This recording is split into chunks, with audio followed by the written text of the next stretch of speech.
Bonjour à toutes et à tous et bienvenue dans Fleurs d'Avocat. Je suis Lila-Louise Maréchaux et dans ce podcast, je vais à la rencontre des avocats bien dans leur robe. Aujourd'hui, mon invité est maître Magou Soukouna. Magou est avocate au barreau de Seine-Saint-Denis depuis 2017 et elle exerce principalement en droit pénal, en droit de la famille et en droit des étrangers. Je suis très contente de vous présenter le parcours de Magou qui a été un parcours extrêmement courageux. C'est vrai que j'ai été très impressionnée par son travail et son obstination, sa détermination, sa volonté. Je trouve ça assez exceptionnel d'où elle vient et où est-ce qu'elle est aujourd'hui. Je vous invite à mettre cet épisode dans les oreilles de toutes les personnes qui voudraient peut-être être avocats et qui pensent qu'elles viennent pas du bon milieu pour y arriver ou qu'elles n'ont pas ce qu'il faut pour y arriver. Je pense que Magou est un beau contre-exemple, donc je suis contente d'avoir pu enregistrer son parcours et qu'il soit possible de le mettre dans les oreilles de plein de personnes, de plein de jeunes et de moins jeunes aussi, mais je pense aussi aux jeunes, notamment à ceux qui potentiellement se mettent plein de barrières. Merci beaucoup à Chloé, maître Chloé Arnoux, de m'avoir recommandé d'interviewer Magou. J'en profite pour vous dire que, comme vous le savez, le podcast fonctionne sur la base de la recommandation. Vous me recommandez plein de personnes, plein d'avocats pour le podcast. C'est génial, je vous en remercie.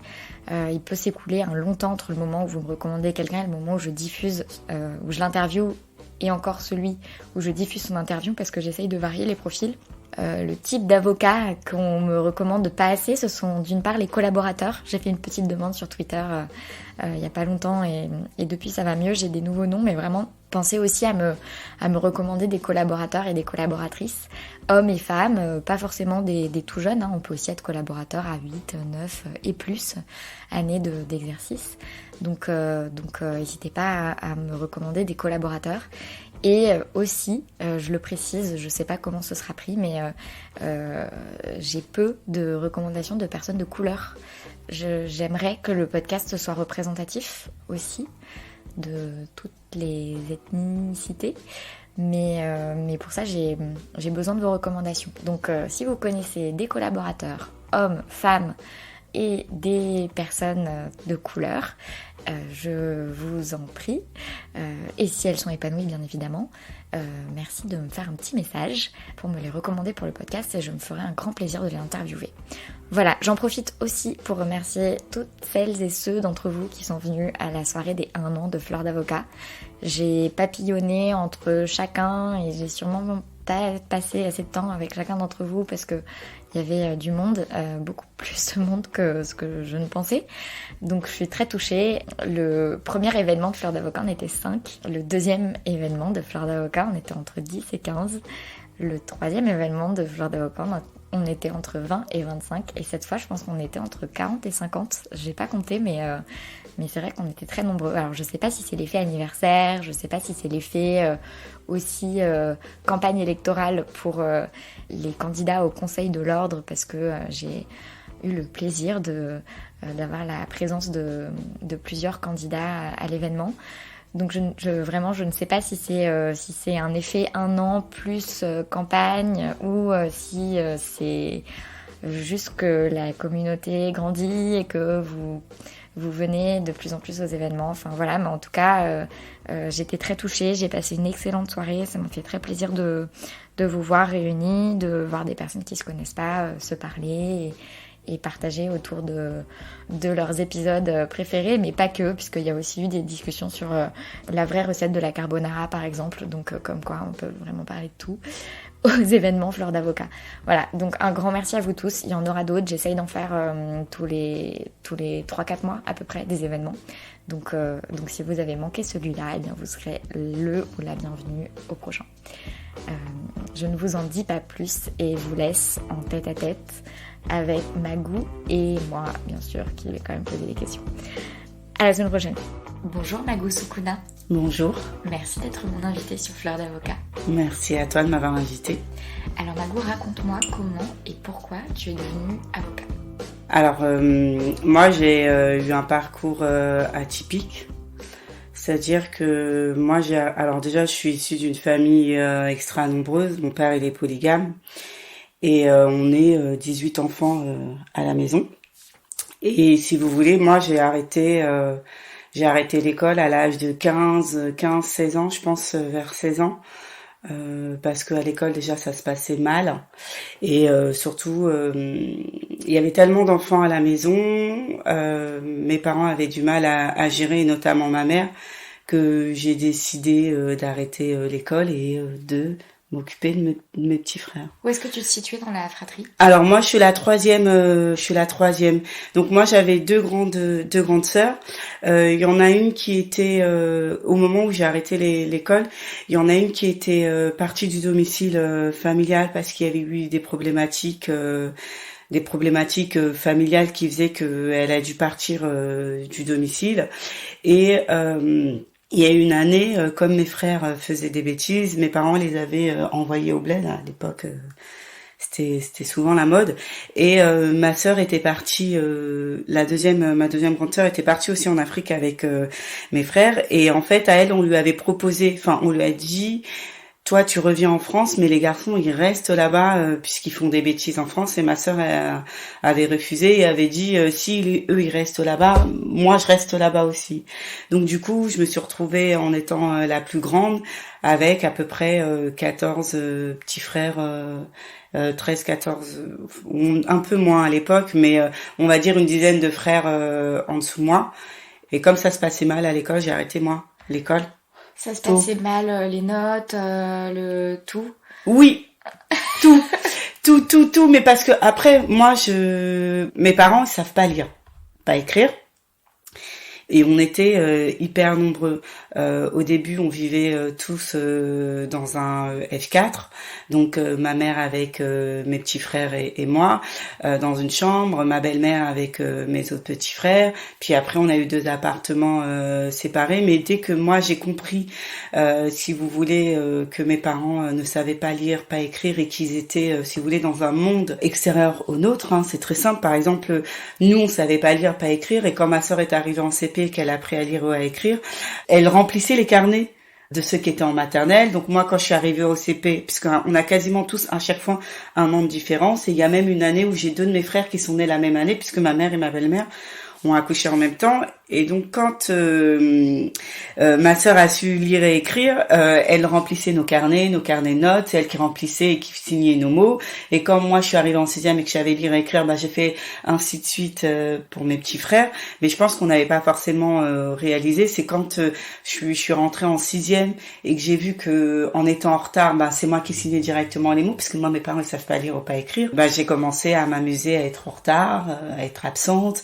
Quand j'avais une heure de colle, c'est vrai que je m'en foutais royalement puisque je savais que c'est moi qui allais lire et que c'est une information qui allait jamais être remontée chez mes parents. Et même quand le professeur principal appelait mes parents, je savais qu'il allait avoir un souci de compréhension, que mes parents n'allaient absolument pas comprendre ce que le professeur voulait dire.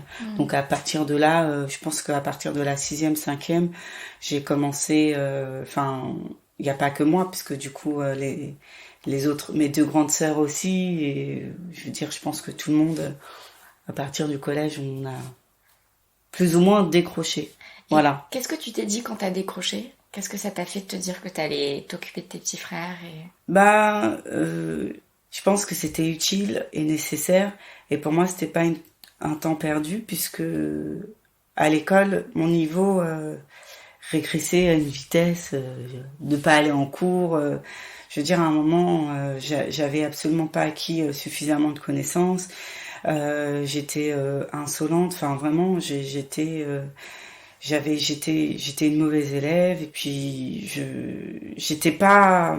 Je pense que l'école n'est pas faite pour tout le monde, et en tout cas pour moi, l'école n'était pas faite pour moi. Et je pense que il fallait que j'arrête. Voilà. Il fallait que j'arrête parce que je sais pas si j'aurais pu perdurer, puis j'avais pas de projet, puis à côté de ça, je voyais mes parents chez moi surtout ma mère, mais c'est surtout par rapport à mes petits frères, je voyais qu'il manquait trop de certaines choses pour que moi je puisse aller à l'école, faire entre guillemets le bordel, alors que eux, ils étaient encore jeunes, bébés, et je pense qu'ils avaient plus besoin de moi. Donc en fait, je pense que c'était nécessaire. Et par exemple, à l'heure d'aujourd'hui, je regrette absolument pas, parce que si j'avais pas arrêté l'école et si je m'étais pas occupée d'eux, ma famille n'aurait pas évolué dans ce sens-là, et moi, je n'aurais pas aussi évolué. J'aurais probablement jamais été avocate. Et en fait, j'ai eu un déclic parce que alors c'était du travail à la chaîne hein, chez moi, c'est-à-dire qu'on se levait je l'ai levé à 7h, le deuxième à 7h10, le troisième à 7h15, je les envoyais à la douche pendant qu'il y en a un que je lavais, l'autre devait s'essuyer, pendant qu'il y en a un qui s'essuyait, l'autre devait commencer à se déshabiller, pendant qu'un qui se déshabillait, il y en a un qui devait aller au salon prendre le petit déj. Enfin, vraiment c'était à la chaîne, et j'accompagnais tous les maternelles à l'école, les primaires je les envoyais, et le midi quand ils rentraient, du coup je leur préparais à manger, et après à 13h30 je redéposais les maternelles, et le soir pareil je les récupérais. Et déjà à un moment, il y a une de mes petites sœurs qui le matin en avait marre de se lever, qui disait qu'elle voulait arrêter l'école et qu'elle voulait être comme moi. Donc ça veut dire que j'ai commencé à devenir en fait un modèle pour mes petits frères. Et en fait, ils se disaient, je pense qu'ils se disaient qu'ils voulaient à un moment aussi arrêter l'école et rester à la maison, parce que pour eux, ça avait l'air d'être la belle vie, de les déposer, de rester jusqu'à 11h30, et ensuite, voilà. Je crois que je connaissais à ce moment-là Amour, gloire et beauté, Les feux de l'amour, je connaissais tous les épisodes par cœur, parce que je passais mon temps à regarder la télé, et déjà, ça m'avait tilté, parce que le fait de m'occuper de mes petits frères, ça avait été une nécessité, mais c'était pas un but, un objectif dans la vie. Et t'en avais un but ou objectif? Non. Enfin, pour être honnête. Non, mais c'est bien. Mais j'avais pas d'objectif, mais parce qu'en fait, on est conditionné à ne pas avoir d'objectif. Je veux dire, on vient d'une cité, on est une famille nombreuse. J'étais un cas désespéré. Je veux dire, à l'école, ça fonctionnait pas. J'avais pas. On est conditionné. Enfin, c'est pas. Et je pense que c'était ma place. Enfin, en tout cas. À ce moment-là, c'est la place que tu sentais qui était la tienne. Oui, mais c'était aussi la place qui m'était, que la société aussi me reflétait. Je veux dire, moi j'avais arrêté à 16 ans, d'autres c'était à 17, d'autres c'était à 18. Bon, certains avaient réussi à avoir le brevet. Après, ils arrêtaient là. D'autres, c'était le bac pro secrétariat qui à l'époque était à la mode. Enfin, après le bac pro, ils arrêtaient. Enfin, je veux dire, moi j'avais arrêté un peu plus tôt. Mais je veux dire, autour de toi, c'est ce que tu voyais, quoi. C'est ça. C'est ça, et puis ça avait l'air de poser... aucun problème au professeur. Non, et absolument pas à mes parents. Et au contraire, parce que on pourrait se dire, oui, mais tes parents, ils t'ont pas poussé à aller à l'école. Mais moi, mes parents, absolument pas. Ils étaient contents que je reste à la maison, parce que du coup, ça permettait à ma mère de faire le ménage, voilà. Et puis à mon père de travailler, d'avoir toujours quelqu'un à la maison. Puis moi, je savais lire et écrire, donc ils savaient aussi que j'allais inculquer un minimum d'éducation aux enfants, ce qu'ils n'étaient pas en capacité de faire. Et puis moi, ma mère, ce qu'elle dit... très souvent, c'est que moi vous pouvez arrêter l'école dès que vous pouvez, parce que moi je sais pas lire, je sais pas écrire, je sais pas composer 4 chiffres. Elle a jamais eu de carte bleue, mais pour autant elle est femme de ménage et elle a un salaire tous les mois, donc elle se dit on n'a pas besoin en France, on n'a pas besoin d'avoir de connaissances, on peut trouver un travail. Donc en fait non, tout le monde était content. Et donc t'as eu ce déclic quand tu t'es rendu compte que, enfin ça a participé d'une sorte de déclic quand tu t'es rendu compte que tes petits frères et sœurs dont tu t'occupais se sont dit en fait moi ça s'est fait en 2 temps. Déjà, il y a ce premier déclic où je me suis dit, il faut en fait que, même si je les dépose le matin et le soir, il faut que j'essaye de me trouver une petite activité professionnelle à côté. Enfin, je veux dire, il fallait, voilà. Donc ça, le premier déclic, je l'ai eu grâce à une amie à moi qui s'appelle du coup Amel Kenouzi, qui était venue me chercher parce que en fait avec une association elle pouvait se faire financer le BAFA, mais il fallait un certain nombre de participants et notamment de participantes, puisque on représentait des nanas dans une cité, donc il y avait une certaine, on était dans un état de vulnérabilité, et aussi je pense que dans les cités, les personnes qui sont le plus à aider, c'est souvent les nanas, puisqu'on a un statut spécial. Et donc, elle était venue toquer chez moi. Elle m'a dit, oui, tu vas passer le BAFA. Moi, je lui ai dit, non, ça m'intéresse pas. Elle m'a dit, si, tu vas le passer parce que j'ai besoin de participants. Donc, et puis, il y a une loi, il y a une hiérarchie, en fait, dans les cités. Donc, du coup, elle me l'a imposé et je pourrais jamais autant la remercier parce que ça m'a mis un pied à l'étrier dans le monde du travail. J'ai vu ce que c'était un monde différent. J'ai pu trouver à chaque fois des petits boulots au début, voilà, la cantine. J'ai pu travailler à la cantine, j'ai pu faire des colos, j'ai pu travailler au centre de loisirs. Mais toujours, je travaillais pendant les vacances quand mes frères étaient en vacances et je travaillais le midi. Je travaillais pas, je pouvais pas. Bon, de toute façon, la journée, tout le monde est à l'école, je veux dire, les enfants sont à l'école. Mais du coup, ça coïncidait bien avec mon statut de femme au foyer, voilà, à l'époque. Ça devait être du gâteau, non, d'aller de t'occuper des enfants des autres, alors que, t'avais cette expérience avec les enfants de ta propre famille. Non, parce que oui et non. En fait, le BAFA, l'animation, ça m'a appris à poser un cadre avec des enfants, ce que je posais pas avant. C'est-à-dire que moi, avec mes petits frères, je les élevais comme je pouvais, mais comme on m'avait inculqué, mais sans cadre, sans base. Moi, nous, on a été élevés sans cadre et sans base par nos parents, mais parce que eux-mêmes avaient été élevés sans cadre et sans base. Et en fait, le BAFA, ça m'a permis de reporter certaines techniques d'éducation ou certaines choses à mes petits frères. Voilà. Après, c'était pas forcément facile. Je pense que dans l'animation, le plus dur, c'est pas les enfants, mais c'est surtout les adultes. Et voilà. Mais moi, ça a été mes meilleures années. Mais le déclic qui fait que je me suis lancée dans l'avocature, ou en tout cas qu'à un moment, je me suis dit, je vais être avocate. C'est quand, entre-temps, mes frères sont revenus d'Afrique et ils ont fait tout simplement des bêtises. Et que les gendarmes venaient tous les 4 matins chez nous. Et en fait, il y a un de mes frères qui avait été condamné à l'époque. Il était tout jeune, il avait 17 ans. Mais finalement, il avait fait de la détention provisoire et après, il a été relaxé. Et en fait, il avait été condamné pour rien, puisqu'on s'était rendu compte que c'était pas lui. Et je m'en rappelle qu'en fait, ce jour-là, un gendarme était venu chez nous et il avait dit, oui, votre fils, il a été condamné pour rien, mais la prochaine fois, si vous avez les moyens, c'était sur le ton de la moquerie, vous prendrez un avocat. Les choses auraient été différentes si vous aviez pris un avocat. Et c'est vrai que les choses auraient été différentes et c'est vrai qu'avec le recul, je me rends compte qu'il y a des choses qui se sont déroulées qui étaient illégales, mais à nous, à l'époque, de toute façon, on n'avait pas les moyens, voilà. Et je crois que les avocats étaient pas, les mineurs bénéficiaient pas d'un avocat obligatoirement, bref. Et c'est vrai que mon père, ça l'avait mis dans un état et ce jour-là, j'avais mis ma main sur son épaule et je lui ai dit, t'inquiète pas, papa, moi, je vais être avocate. Et je sais pas pourquoi. C'est fou, c'est sorti de...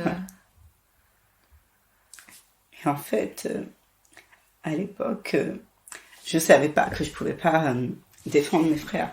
Donc du coup, cette idée est entrée dans ma tête et elle est plus jamais sortie. Donc j'ai commencé à chercher à savoir comment on pouvait être avocate. J'ai vu qu'il fallait passer le bac. Là, t'avais quel âge ? 24. Quand l'idée me germait, je crois que j'avais 22 ans. Et j'avais arrêté l'école depuis, je pense, 6 ans, 7 ans. Ça fait combien de temps que t'avais le BAFA ? Je l'ai passé à 18 ans. Ouais. Et en fait, je suis émue parce que cette idée, en fait, c'était tellement dur pour moi à l'époque. Ma vie était tellement dure qu'avec du recul, je suis un peu... Mais donc, du coup... il fallait que je passe l'équivalent du bac. Et j'ai vu qu'il y avait le DAU, l'équivalent du bac.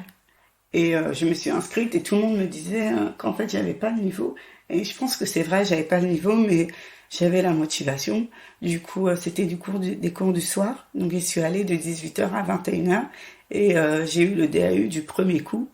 Mais j'avais tellement peu confiance en moi, mais c'est parce que c'est ce qu'on nous inculque. Et puis je m'en rappelle, je veux dire, pendant toute ma scolarité, on m'a toujours dit que je serais jamais avocate. Et c'est vrai que, à force de vous le dire, en fait, on est persuadé.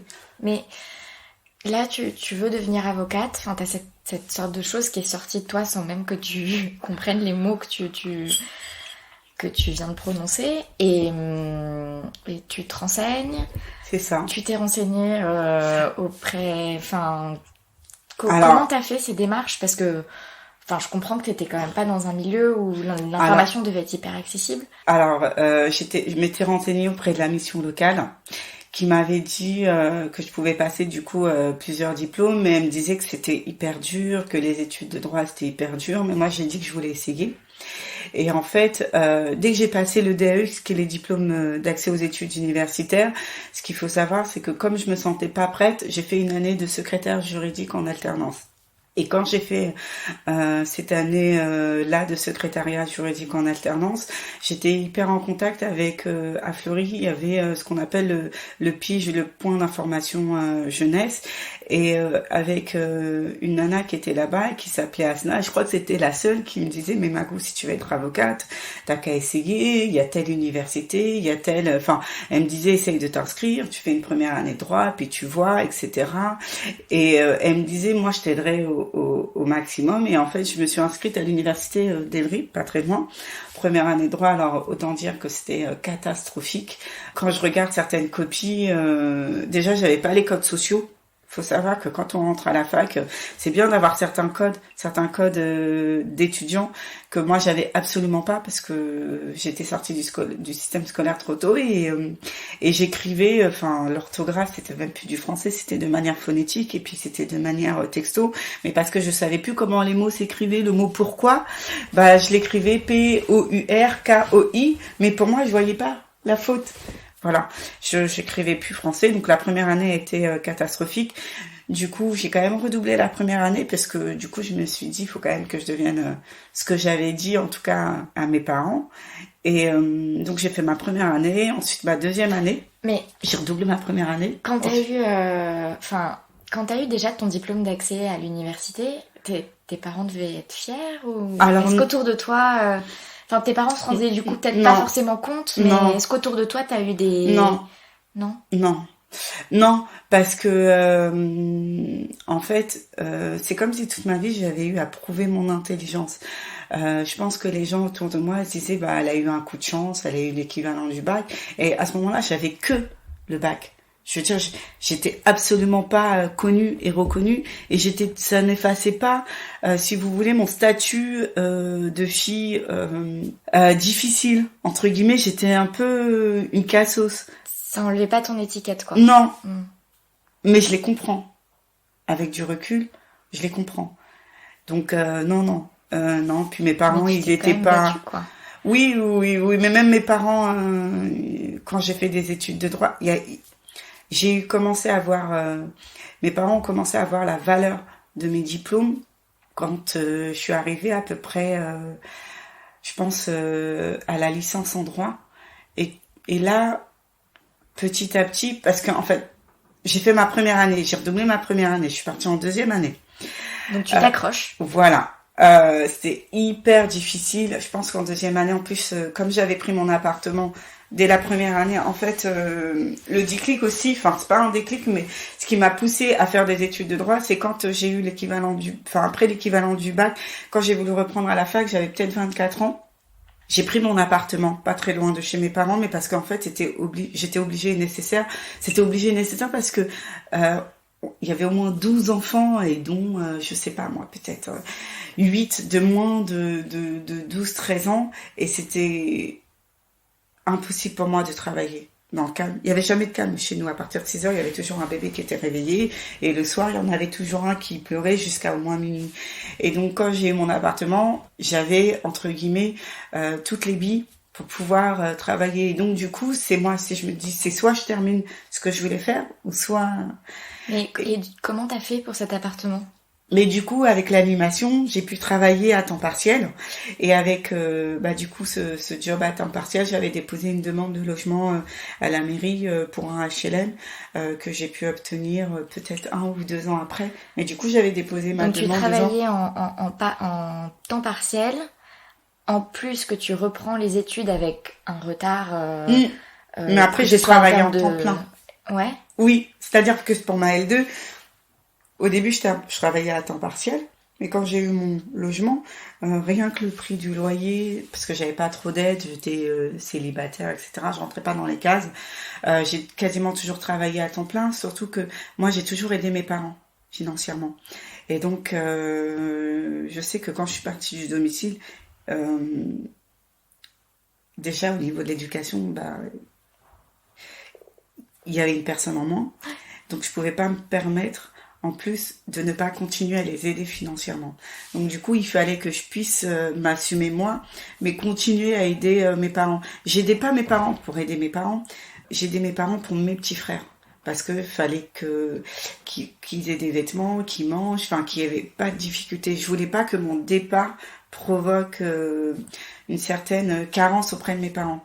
Donc du coup, j'ai toujours travaillé beaucoup plus et je pense que la L2 ça a été l'apogée puisque je pense que je devais travailler au moins 40 heures et j'allais tout le temps en cours, j'étais tout le temps en voiture et du coup le matin je prenais des sortes de cachets ou des vitamines pour rester réveillée la journée et le soir je prenais des cachets pour essayer de dormir parce que du coup voilà j'étais déphasée, décalée. Je travaillais même en internat, donc voilà, c'était compliqué c'est surtout sur ma deuxième année de droit et puis en même temps j'étais en dépression. Mais comme j'avais promis et j'avais dit j'allais devenir avocate, je pouvais pas, même si j'avais des mauvaises notes, bah je pouvais pas arrêter. Même si ça me fatiguait, bah je pouvais pas arrêter. Enfin, je veux dire, quels que soient les problèmes, je pouvais pas arrêter. Et donc du coup après je suis arrivée en licence et si vous voulez ça a été mon premier diplôme parce que bon il y a le DUG mais en réalité avec le système LMD. Ouais, il faut la troisième année. C'est ça. Mais quand même, comment est-ce que tu as rattrapé tes carences en orthographe, Est-ce qu'il y a des gens qui t'ont aidé? Oui. Est-ce que tu as...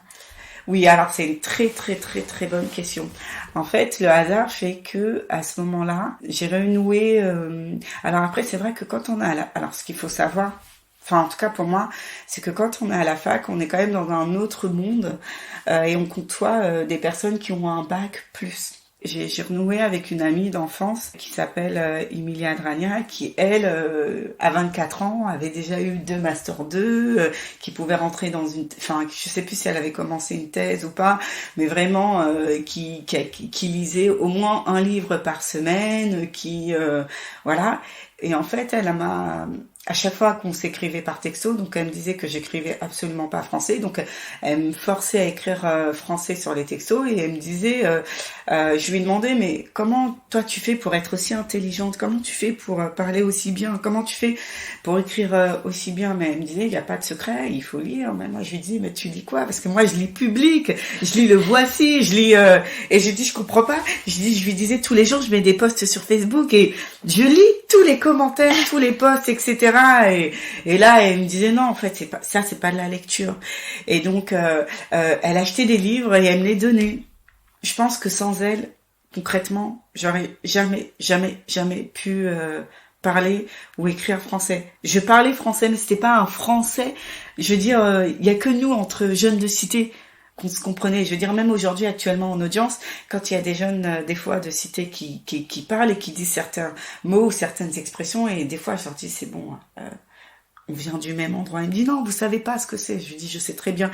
Et tous les termes que tu es en train de dire, tous les termes que vous êtes en train de dire, mon confrère d'à côté, il comprend pas, mais moi, je comprends très bien. Parce que c'est vrai qu'on n'a pas le même langage, c'est-à-dire que on sait dire bonjour, au revoir, voilà, est-ce que vous avez l'heure, mais en termes de langage, c'est pas français. Mais voilà. Et donc du coup, j'ai commencé à lire. Mais alors, donc je suis désolée, mais même moi ça m'émeut. Mais tu travailles à temps plein. Tu fais tes études de droit avec un retard considérable à rattraper. Il y a cette personne qui te tire vers le haut en te forçant à soigner ton français, en te disant qu'il faut lire. Mais quand est-ce que tu lis quand tu travailles? Enfin, tu vois ce que je veux dire? Des livres. Alors tu lisais aussi les arrêts, les cours. Enfin, bien évidemment, ça aussi c'est de la lecture et c'est un français travaillé, mais. Alors déjà, je lisais beaucoup dans les transports. Je pense que, en fait, en plus à cette époque-là, j'avais eu le goût des livres autobiographiques. Par exemple, moi je trouve que ma vie était pas facile, mais quand je lis certains livres de nanas qui sont excisées, pardon, et qui viennent d'Afrique.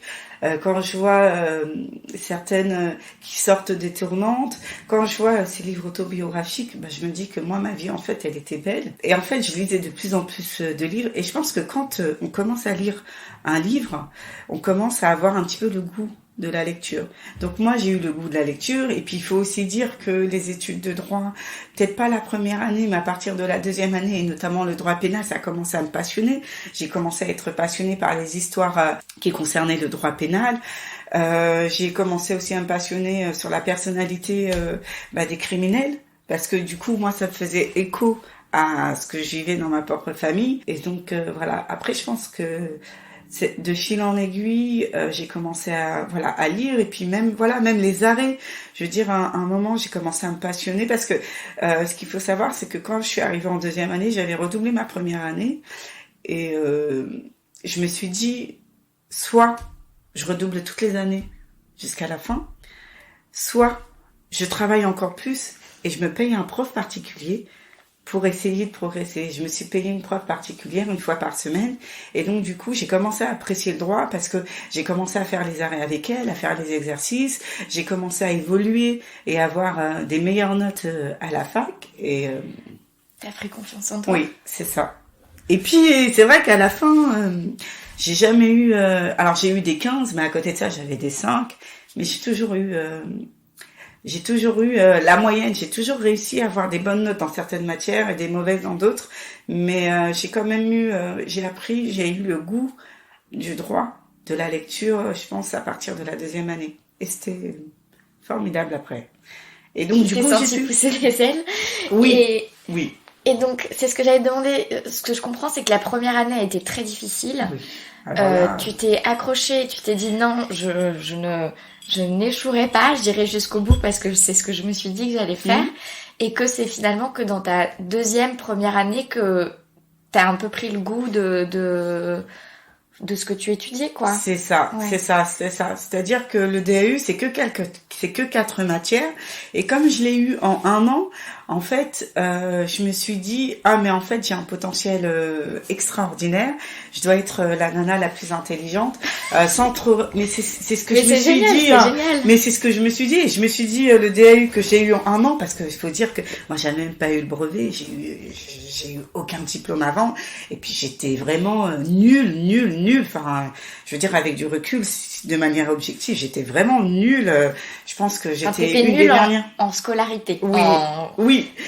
T'étais pas nulle dans une globalité. Si, mais non. En tout cas, c'est comme ça que tu te sentais, quoi. Oui, mais c'est vrai que mais parce qu'on est conditionné. Je veux dire, quand on est conditionné à être nul, moi, j'étais contente, un peu, parce que je pouvais pas apprécier ce qui était je pouvais pas apprécier une vie différente. Moi, j'étais limite condamnée en fait, psychologiquement, j'étais condamnée à finir ma vie nulle, peut-être être mariée ou pas, ou en tout cas à l'époque, je me suis dit, je vais me sacrifier pour mes petits frères.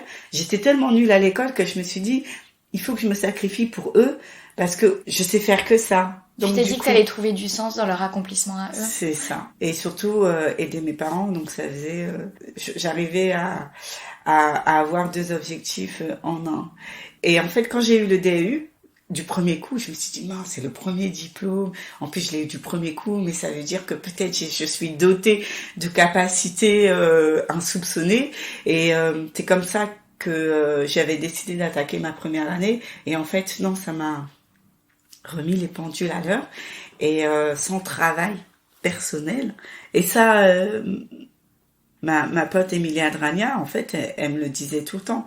Elle me disait, non mais moi j'ai fait des études, je crois qu'elle avait fait géo. Elle me dit, c'est dur, mais le droit par rapport à la géo, ça n'a rien à voir. En fait, elle me dit, c'est à toi de réviser, c'est à toi d'aller à la bibliothèque, c'est à toi de faire des recherches, c'est à toi de... Et c'est vrai qu'elle m'a poussée.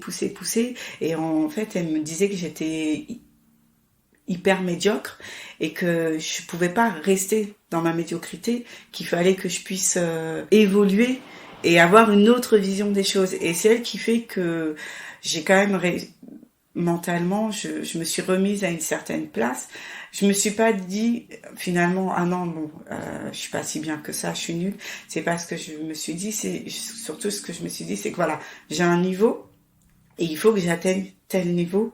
Qu'est-ce que je peux mettre en œuvre pour pouvoir atteindre tel niveau? Donc je vous cache pas que j'ai dû passer, je sais pas, un nombre inconsidérable à la bibliothèque à partir de la 2e année, alors que je savais même pas qu'une bibliothèque était organisée, qu'il y avait des livres selon les matières et que même dans les matières c'était classé par auteur, etc. C'est des choses que j'ai appris, mais j'étais obligée parce que je pouvais pas. En fait, je me suis lancée dans une filière qui était particulièrement dure où je pouvais pas me permettre d'être médiocre.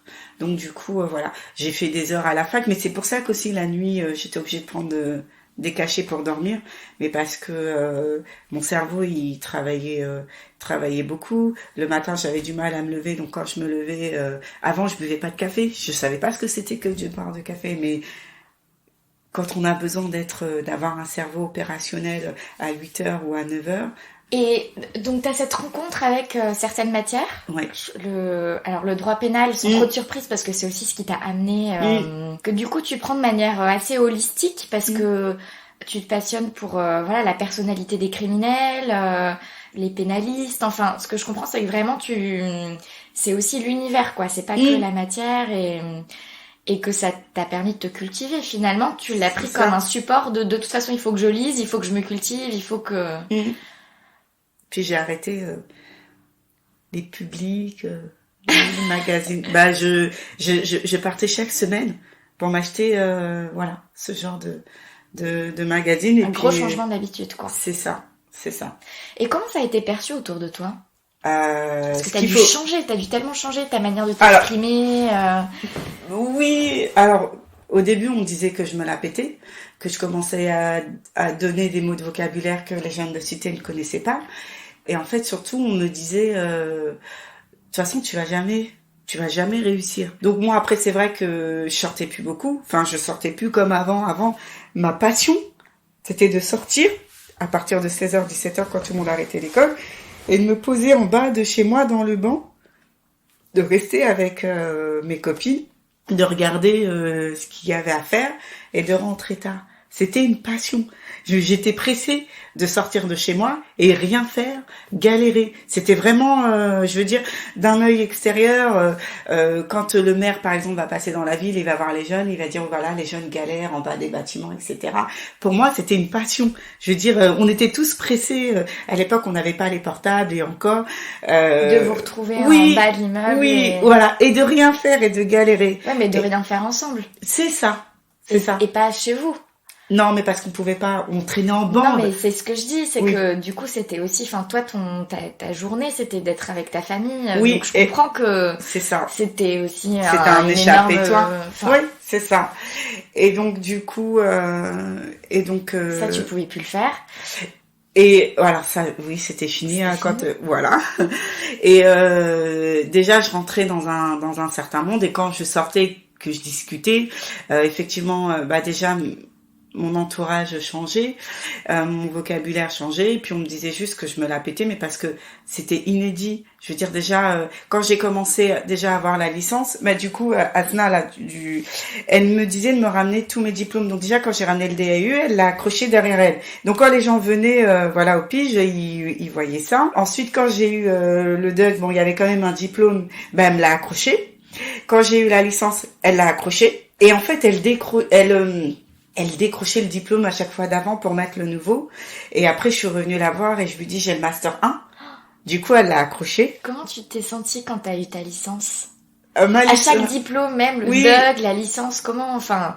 Je pense que je réalisais pas, mais parce que je ne pouvais pas réaliser, mais parce que on me disait tout le temps, mais alors la licence c'est rien, il y en a d'autres qui l'ont eu, enfin c'est limite, je sais pas, rappelé, même pas rappelé parce que du coup c'est pas un rappel, mais t'as été en permanence maintenue dans cette idée que je réussirais pas, que tu réussirais pas et que finalement quand tu réussissais c'était pas si fou quoi. Oui. Alors que c'était accessible limite à tout le monde. Oui.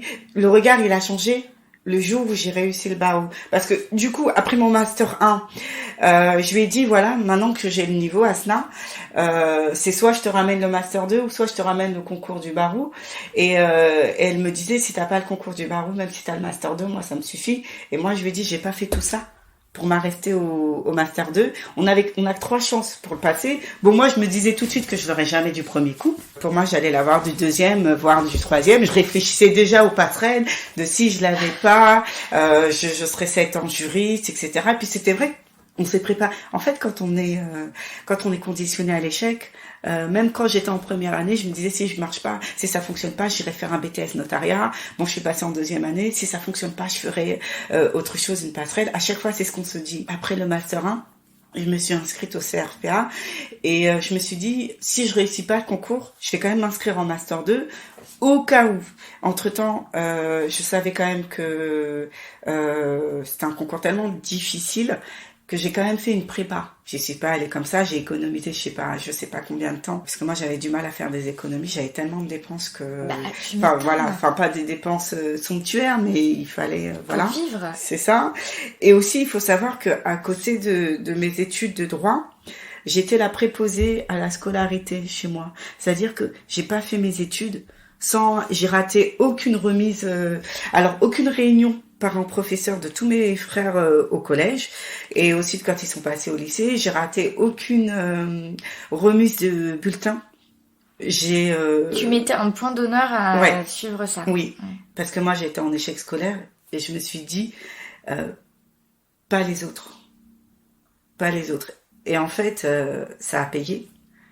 Et ça a très bien payé parce qu'en fait, moi, j'ai sacrifié ma vie parce que pendant un moment, le temps où je me suis occupée de mes frères, j'avais tellement que ça aussi à la tête que fallait pas qu'ils arrêtent l'école comme moi, fallait pas. Et puis, je sais que moi, ma sœur, à un moment, elle avait 14 de moyenne, elle était en troisième, elle a dit qu'elle va faire un BEP secrétariat comme ses copines. Je lui ai dit, hors de question. Je lui ai dit, hors de question, tu vas aller en général. Parce que pour nous, c'est la générale, le lycée général, c'était quelque chose, pour moi, d'inaccessible, mais parce qu'on est conditionné, on disait, tu vas faire du secrétariat ou un peu de compta, mais la générale n'y pense pas. Un bac général, la bac LS, c'était juste inenvisageable. Je sais même pas comment ça aurait pu me traverser l'esprit, mais moi, je m'étais aussi projetée en eux. Je me suis dit, moi, tout ce que j'ai raté, il faut que eux, ils le réussissent. Donc moi, dans ma tête, je voulais réussir un bac L, donc j'ai obligé ma sœur à faire un bac L. J'ai eu d'autres frères qui, après, on peut pas tout changer radicalement, qui ont fait un bac STMG, mais c'était quand même en général. Je voulais qu'ils fassent un BEP, je voulais qu'ils fassent un BTS commerce international. Bon, ils voulaient pas, mais ils ont quand même fait un bac pro. Après, ils disaient tous oui. Après le bac, on va arrêter. Et moi, je leur disais faire quelque chose. Oui. Mais moi, ça me permettait aussi d'évoluer de mon côté. Et du coup, je vous dirai ce qu'ils deviennent tous aujourd'hui. Avec plaisir. On y reviendra à la fin parce que. Oui. Ce qui est ma fierté aujourd'hui. Des fois, je me lève le matin. En fait, je me dis, je peux mourir à l'esprit tranquille. Le but que je voulais atteindre, je l'ai eu. Voilà. Et les buts que tu voulais atteindre. Oui, mais moi, mon but premier, je crois que c'était l'avenir de mes petits frères. Et en fait, il fallait que le cercle vicieux, je le stoppe. Et je l'ai stoppé. Et en fait, c'est ça, sur la fierté de mes parents, ça n'a pas été mes diplômes.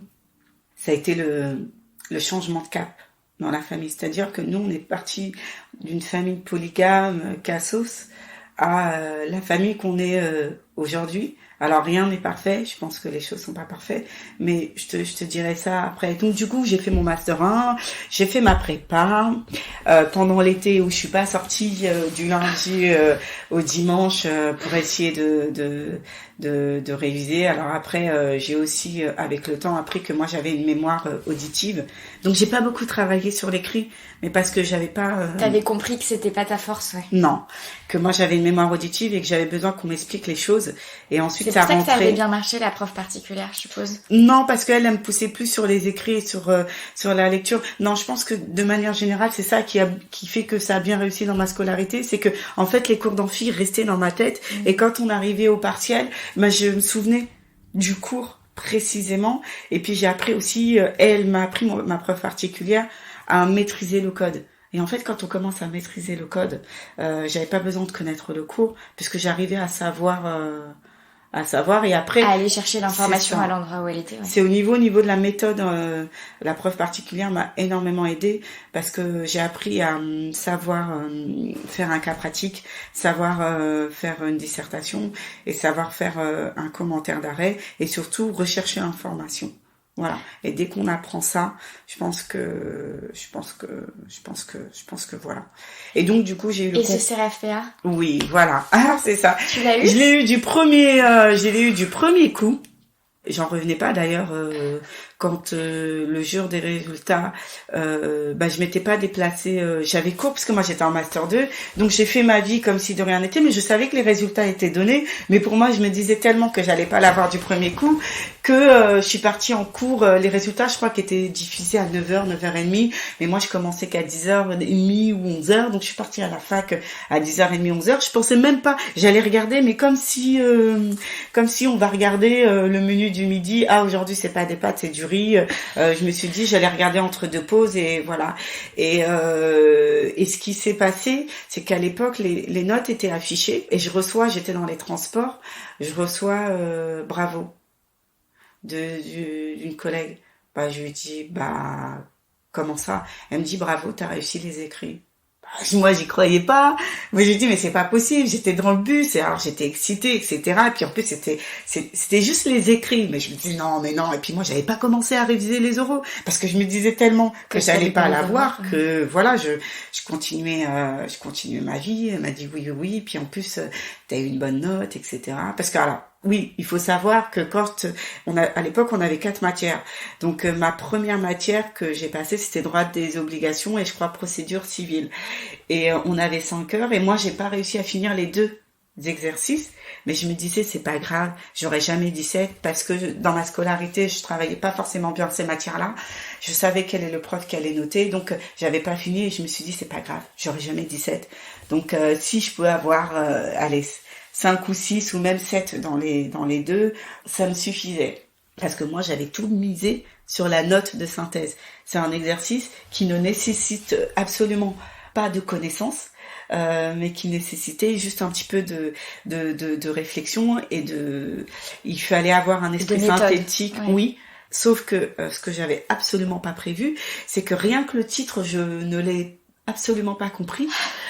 C'était oui, je pense toute ma vie le mariage pour tous et l'objection de conscience.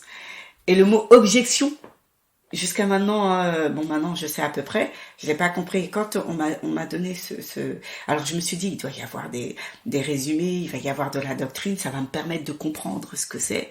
Et en fait, il y a eu absolument aucune doctrine, que des articles. Et la seule doctrine, c'était une circulaire ou un courrier de Emmanuel Valls. Alors c'est pas le plus grand juriste qui existe, mais du coup on a dû se baser sur ça. Et je m'en rappelle que quand au CRFPA, et j'avais vu le titre, et ma camarade à côté que je connaissais, j'avais écrit sur une feuille le titre et juste un point d'interrogation en dessous de le mot objection pour qu'elle puisse au moins me le définir. Moi, j'avais juste besoin d'une définition. Elle m'a regardée en me disant « je te répondrai pas ». Ce qui est normal. Je veux dire, c'est un examen, ouais, voilà.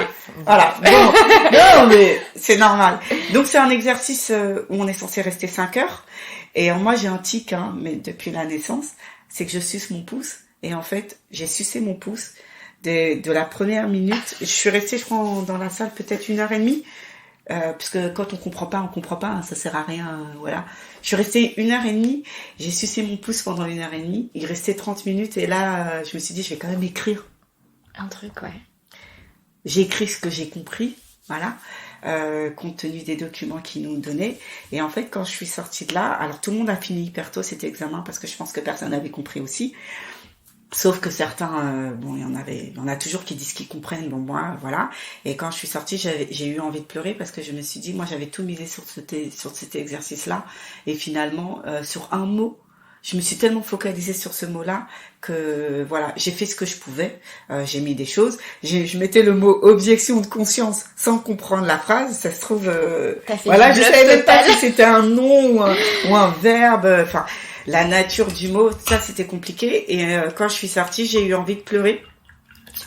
Et mais Pour dire, en fait, à cette époque-là, ma sœur était partie en Afrique pendant 3 mois, et moi, je m'occupais de mon neveu à temps plein, et plus ma belle-mère était partie aussi en Afrique en même temps que ma sœur, et je m'occupais de mon petit frère qui du coup est autiste, et j'avais ces deux-là à la maison, et en fait quand je suis sortie de l'examen, puis ça m'arrangeait de finir tôt parce qu'il fallait que j'aille les récupérer. Ça m'arrangeait de finir tôt. Oui, il fallait qu'il y en a un que je récupère à la crèche, et l'autre fallait que je récupère. Je crois qu'il était en maternelle à cette époque-là. Je suis sortie, il y avait d'autres camarades de classe qui m'ont dit « Ah, Magou, t'as mis quoi ?» Et moi, je dis « J'ai pas le temps de discuter, j'ai besoin de pleurer. Mais pour pleurer, j'ai trop de fierté pour pleurer devant vous. » Donc, je vais rentrer dans les transports. Et là, ils me disaient « Mais non, mais Magou, c'est pas grave. De toute façon, on le refera l'année prochaine et tout. » Et moi, j'ai dit « Non, mais moi, j'avais tout misé. » Et en fait, on a discuté un peu, et un peu beaucoup, parce que du coup, je suis restée 1h30, 2 heures. Et j'ai pas eu le temps de pleurer et de m'apitoyer sur mon sort, qu'il fallait que j'aille les récupérer, que j'aille préparer à manger, que je les couche, etc. Et après, là, je me suis dit... Ça t'a fait quoi, cette discussion? Tu t'es dit alors déjà, le fait de pas avoir le temps de pleurer, fait que j'ai pas pu m'apitoyer sur mon sort, et j'ai pas pu verser ce que j'avais besoin de verser. J'ai pas eu le temps. En fait, c'est juste, j'ai pas eu le temps. Du coup, quand j'ai couché tous les petits, qu'il était 21h, et puis j'étais fatiguée, parce qu'en fait, c'est un examen. Pour moi, il est pas difficile intellectuellement, mais il est difficile moralement. Je suis partie me coucher à 21h, et j'ai mis le réveil, je crois, à 2h du matin. Et de 2h jusqu'au matin, j'avais pas dormi. J'ai révisé le droit du travail, parce que comme je me suis dit, quitte à ce que je n'ai pas eu le temps de pleurer, il fallait que je rebondisse. Et j'ai lu l'intégralité des cas pratiques, exercices et corrigés de ce qu'on nous avait donné en prépa, que du coup je découvrais parce que T'avais tout misé sur la note de synthèse. C'est ça. Et je sais plus combien il y avait, mais ça m'a pris jusqu'à 7h, 8h du matin. Donc après, je me suis lavée, je me suis préparée, j'ai lavé les petits, je les ai préparés, je les ai déposés, un à la crèche et l'autre à l'école. Et je suis partie à cet examen. Et donc du coup, c'est pour ça que quand j'ai su que j'avais réussi les écrits avec... une bonne note. Oui, je me suis demandé s'il y avait pas eu j'ai mis une règle devant la feuille pour être sûre que mon nom correspondait bien à la note, et finalement du coup j'ai aussi demandé à consulter la copie parce que ça me parle, c'est tellement farfelu. Et en fait, en droit des obligations et en droit en procédure civile, j'avais eu les 2 examens que j'avais pas terminé, le grand B, j'avais eu 9 et 11, du coup ça s'est équilibré. À la note de synthèse, j'ai eu 11,5. Je sais pas comment, mais du coup j'avais la méthode. Et en droit du travail, mais là j'avais pas dormi de la nuit, j'ai eu 14, du coup la meilleure note. Mais c'est incroyable. Ouais. Et les oraux? Alors du coup il a fallu réviser les oraux, ce que j'avais pas prévu, parce que du coup moi j'étais à fond dans mon master 2, en même temps je faisais un stage. Donc du coup j'allais en cours à peu près 2-3 jours par semaine, et en même temps j'avais un stage de 3 jours par semaine. Du coup il a fallu que je révise le week-end. Mais comme je travaillais, je crois à l'époque je travaillais le samedi, donc du coup il fallait que je révise le dimanche les oraux. Après les oraux ça a été un peu comme les écrits. Mes premiers oraux se sont mal déroulés. La compta, puisque j'ai eu clairement pas le temps de réviser, j'avais pas anticipé. Donc en compta j'avais 2 questions, donc je crois que j'avais eu 7 parce que voilà, je savais même pas. C'est déjà pas mal. Voilà. Ensuite j'ai passé le pénal. La première question, ça a été facile pour répondre, mais la deuxième, j'ai eu du mal. Mais j'ai compris que j'avais pas allé avoir la moyenne parce que dans ma note, elle avait écrit 0 et un autre chiffre. Donc ça pouvait être 0,1, 0,2 jusqu'à 0,9. Mais je savais que j'avais pas le premier 1, voilà. Donc après, il me restait que le grand oral, et je savais que j'avais eu 2 notes pas bonnes. Donc c'est-à-dire l'avance que j'avais eue sur les écrits, tu l'avais perdu, ouais. Largement perdu. Et donc là, je me suis dit, il y a que le grand oral. Et en fait, ma pote Emilia Adrania m'a aidée, qui elle est absolument pas juriste, à faire le grand oral, parce qu'en fait je pense que c'est un exercice, il faut s'entraîner. Et donc la première fois où j'ai essayé de m'entraîner avec elle, et en plus moi je lui disais mais tu vas pas pouvoir m'évaluer, tu connais rien en droit, etc. Et puis je me rappelle, elle était vachement patiente, et elle me disait que j'avais un ego surdimensionné, et qu'elle allait m'aider. C'est vrai que le premier oral que j'ai fait avec elle, j'étais nue, je crois, en 1 minute 30, j'avais fait le grand 1, grand 2, grand A, grand B. Donc elle m'a dit oui, et la suite. Je lui ai dit la suite je sais pas, et puis même si je te l'ai dit, tu la connais. Enfin, T'as pas Tu assez vas de pas connaissances. pouvoir, ouais. Elle me dit la suite, Magou. Elle me dit, je raccroche parce qu'à l'époque on se faisait en Skype, on n'habitait pas à côté, c'était le dimanche. Elle me dit, je te rappelle dans 3 heures. J'ai dit elle me dit dans 3 heures tu me fais un grand oral. Mieux que ça. Et c'est vrai que 3 heures après, je me suis entraînée. En Et fait, là, elle cette t'a fois, forcé à oui, t'exprimer, oui. à Mais faire de la parce qu'elle, présentation. elle voulait absolument, elle voulait absolument que j'ai le concours d'avocat. Et ce que je savais pas, c'est qu'en fait, le fait que je réussisse, et elle me l'a dit après, ça lui a donné envie de se lancer dans l'avocature. C'est vrai? Oui. Elle est devenue avocate? Alors non, pas encore, Bon, pas encore, mais entre-temps elle a arrêté parce qu'en se lançant, elle a vu que c'était vachement difficile, mais le fait que je réussisse, et ça elle me l'a dit après quand j'étais avocate, et elle m'a dit que plus elle m'a poussé chaque année, plus je lui demandais des conseils, plus elle m'aidait, et plus elle s'est dit, mais si Magou elle y arrive, pourquoi pas moi alors que moi je la conseille.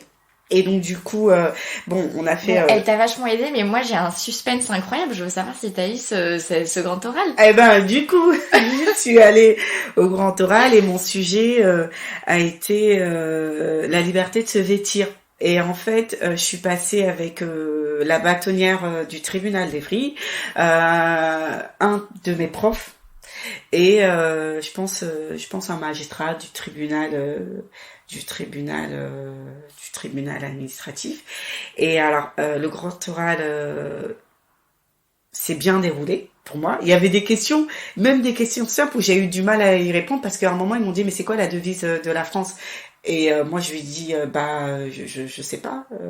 Il me dit la devise, il y a 3 mots. Et je sais pas, liberté. Il me dit oui quoi.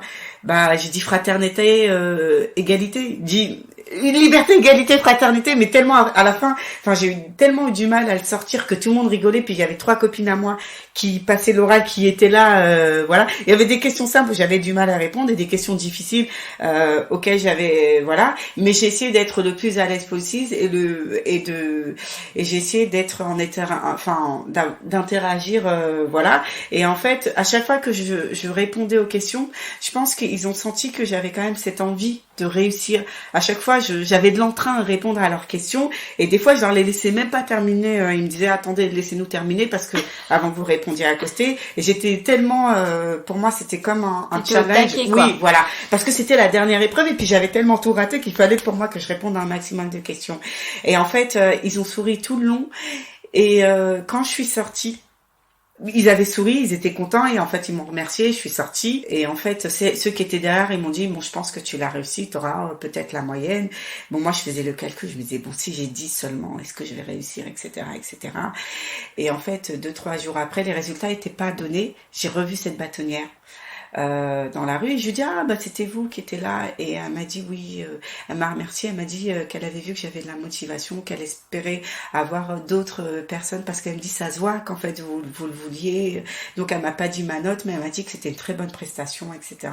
Et en fait au final la note, alors pareil parce que moi j'étais pas sûre de l'avoir, je me suis pas déplacée pour avoir, en tout cas j'étais sur le chemin pour me déplacer et la même copine qui m'avait dit bravo m'a envoyé un texto en me disant bravo. Il y a les résultats, oui, voilà, bravo. Et je lui dis mais combien j'ai eu gros oral parce que bon c'est vrai que j'avais eu des sales notes avant et elle m'a dit j'ai eu 14. Du coup qui a été la troisième, je crois qu'il y avait eu il y a eu un 16, peut-être 2,15 et il y a eu peut-être 2,14 mais c'était la troisième bonne note. Et du coup j'ai eu 14 au grand oral et en fait là j'ai pleuré parce que c'était toute la pression qui était retombée. Et puis les ennuis commencent. C'est ça. Mais parce que là, faut rentrer à l'école et faire des stages. Ouais. Mais avant ça, il fallait que j'annonce à tous les gens, à toutes les personnes, que j'avais eu le concours du barreau et qu'il plus est du premier coup.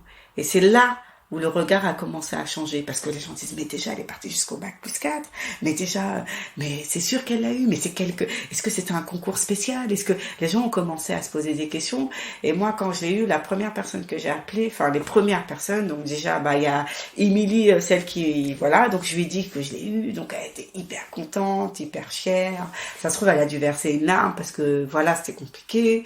Asna du Pige, elle dit non mais c'est pas possible, ça veut dire que je vais enlever le master 1 et je vais mettre concours du barreau. Enfin, je veux dire, voilà. Elle me dit, mais tes parents, ils doivent être fiers de toi. Je dis, oui, mais je les ai pas encore appelés. Et puis voilà. Et là, c'est là où le regard a changé parce qu'en fait, moi, j'avais pas le temps de traîner, et de voir les gens et de leur dire. Mais en fait, ça s'est répandu comme une poudrée comme une traînée de poudre, une traînée de poudre. Et les gens, c'est vrai qu'ils y croyaient pas. Les gens, ils y croyaient pas. Moi, je l'ai dit aux gens de ma famille. Ils me disaient, ah oui, c'est vrai, tout ça. Je leur ai envoyé le certificat, l'attestation. Après, les choses se sont fait très vite parce qu'après, on m'a dit, il faut payer 1 600 € pour rentrer. Voilà, ce que j'avais absolument pas prévu. Petit rappel. Donc moi j'ai dit, oui, je leur ai dit, je payerai plus tard. Ils m'ont dit non, faut payer maintenant. Donc j'avais fait à l'époque un chèque en bois. Donc du coup, j'avais ouvert un petit PEL, etc. J'ai tout cassé. Alors autant dire que c'était une année où j'ai perdu du coup 10 kilos parce que j'ai travaillé à côté, j'avais fait en alternance, mais en fait ce que je gagnais c'était largement insuffisant compte tenu des dépenses et j'avais plus d'argent. Genre là c'est l'année où j'ai emprunté à ma sœur, je pouvais pas emprunter à mes parents, c'est l'année où j'ai arrêté de les aider, donc je pouvais déjà. En plus de pas les aider, je ne pouvais pas leur emprunter de l'argent. De toute façon, ils en avaient clairement pas. Ma sœur m'a aidée, mais j'avais clairement pas assez d'argent pour subvenir à mes propres besoins. Et c'est une année où je mangeais qu'un repas par jour. J'ai perdu 10 kilos. Enfin, je veux dire, d'ici, avant que je reprenne mon stage final, j'avais voilà vachement perdu. Mais je me suis dit, voilà, Magou, tu peux arrêter l'école, le FB, et travailler. Comme ça, reprendre l'année prochaine, etc. C'est ce que t'as fait? Non. Je pouvais pas parce que je me suis dit que même si j'en meurs, il fallait que je termine. Je pouvais pas. En plus, j'avais déjà dit aux autres. Enfin, je veux dire, Tu voulais pas repousser ton entrée. Non. Puis c'était une promesse que j'avais faite, qui était là. Et je veux dire, si moi, ma sœur, elle avait eu un cancer, peut-être que je me serais lancée dans la médecine et j'aurais trouvé peut-être la molécule. S'il fallait aller sur la Lune pour trouver, voilà. C'est-à-dire, c'était quelque chose qui était devenu viscéral. J'avais quelque chose à me prouver à moi, à prouver à ma famille, donc je pouvais pas terminer et il fallait que je termine avec ça.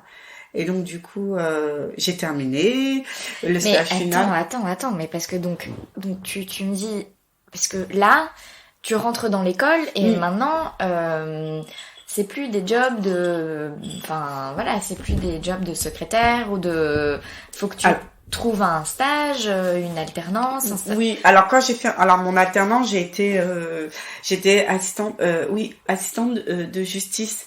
Donc 2 jours par semaine, je rédigeais des décisions au TGI d'Évry, puis le reste, j'étais à l'école, ouais. Voilà. Mais c'est un job où on était payé, je crois, 500 et quelques. Et j'essayais de travailler un peu le week-end, mais c'était compliqué. Du coup, mon PPI, c'était mon Master 2, parce qu'entre-temps, j'étais en Master 2. Super. Donc, du coup, moi, j'ai terminé...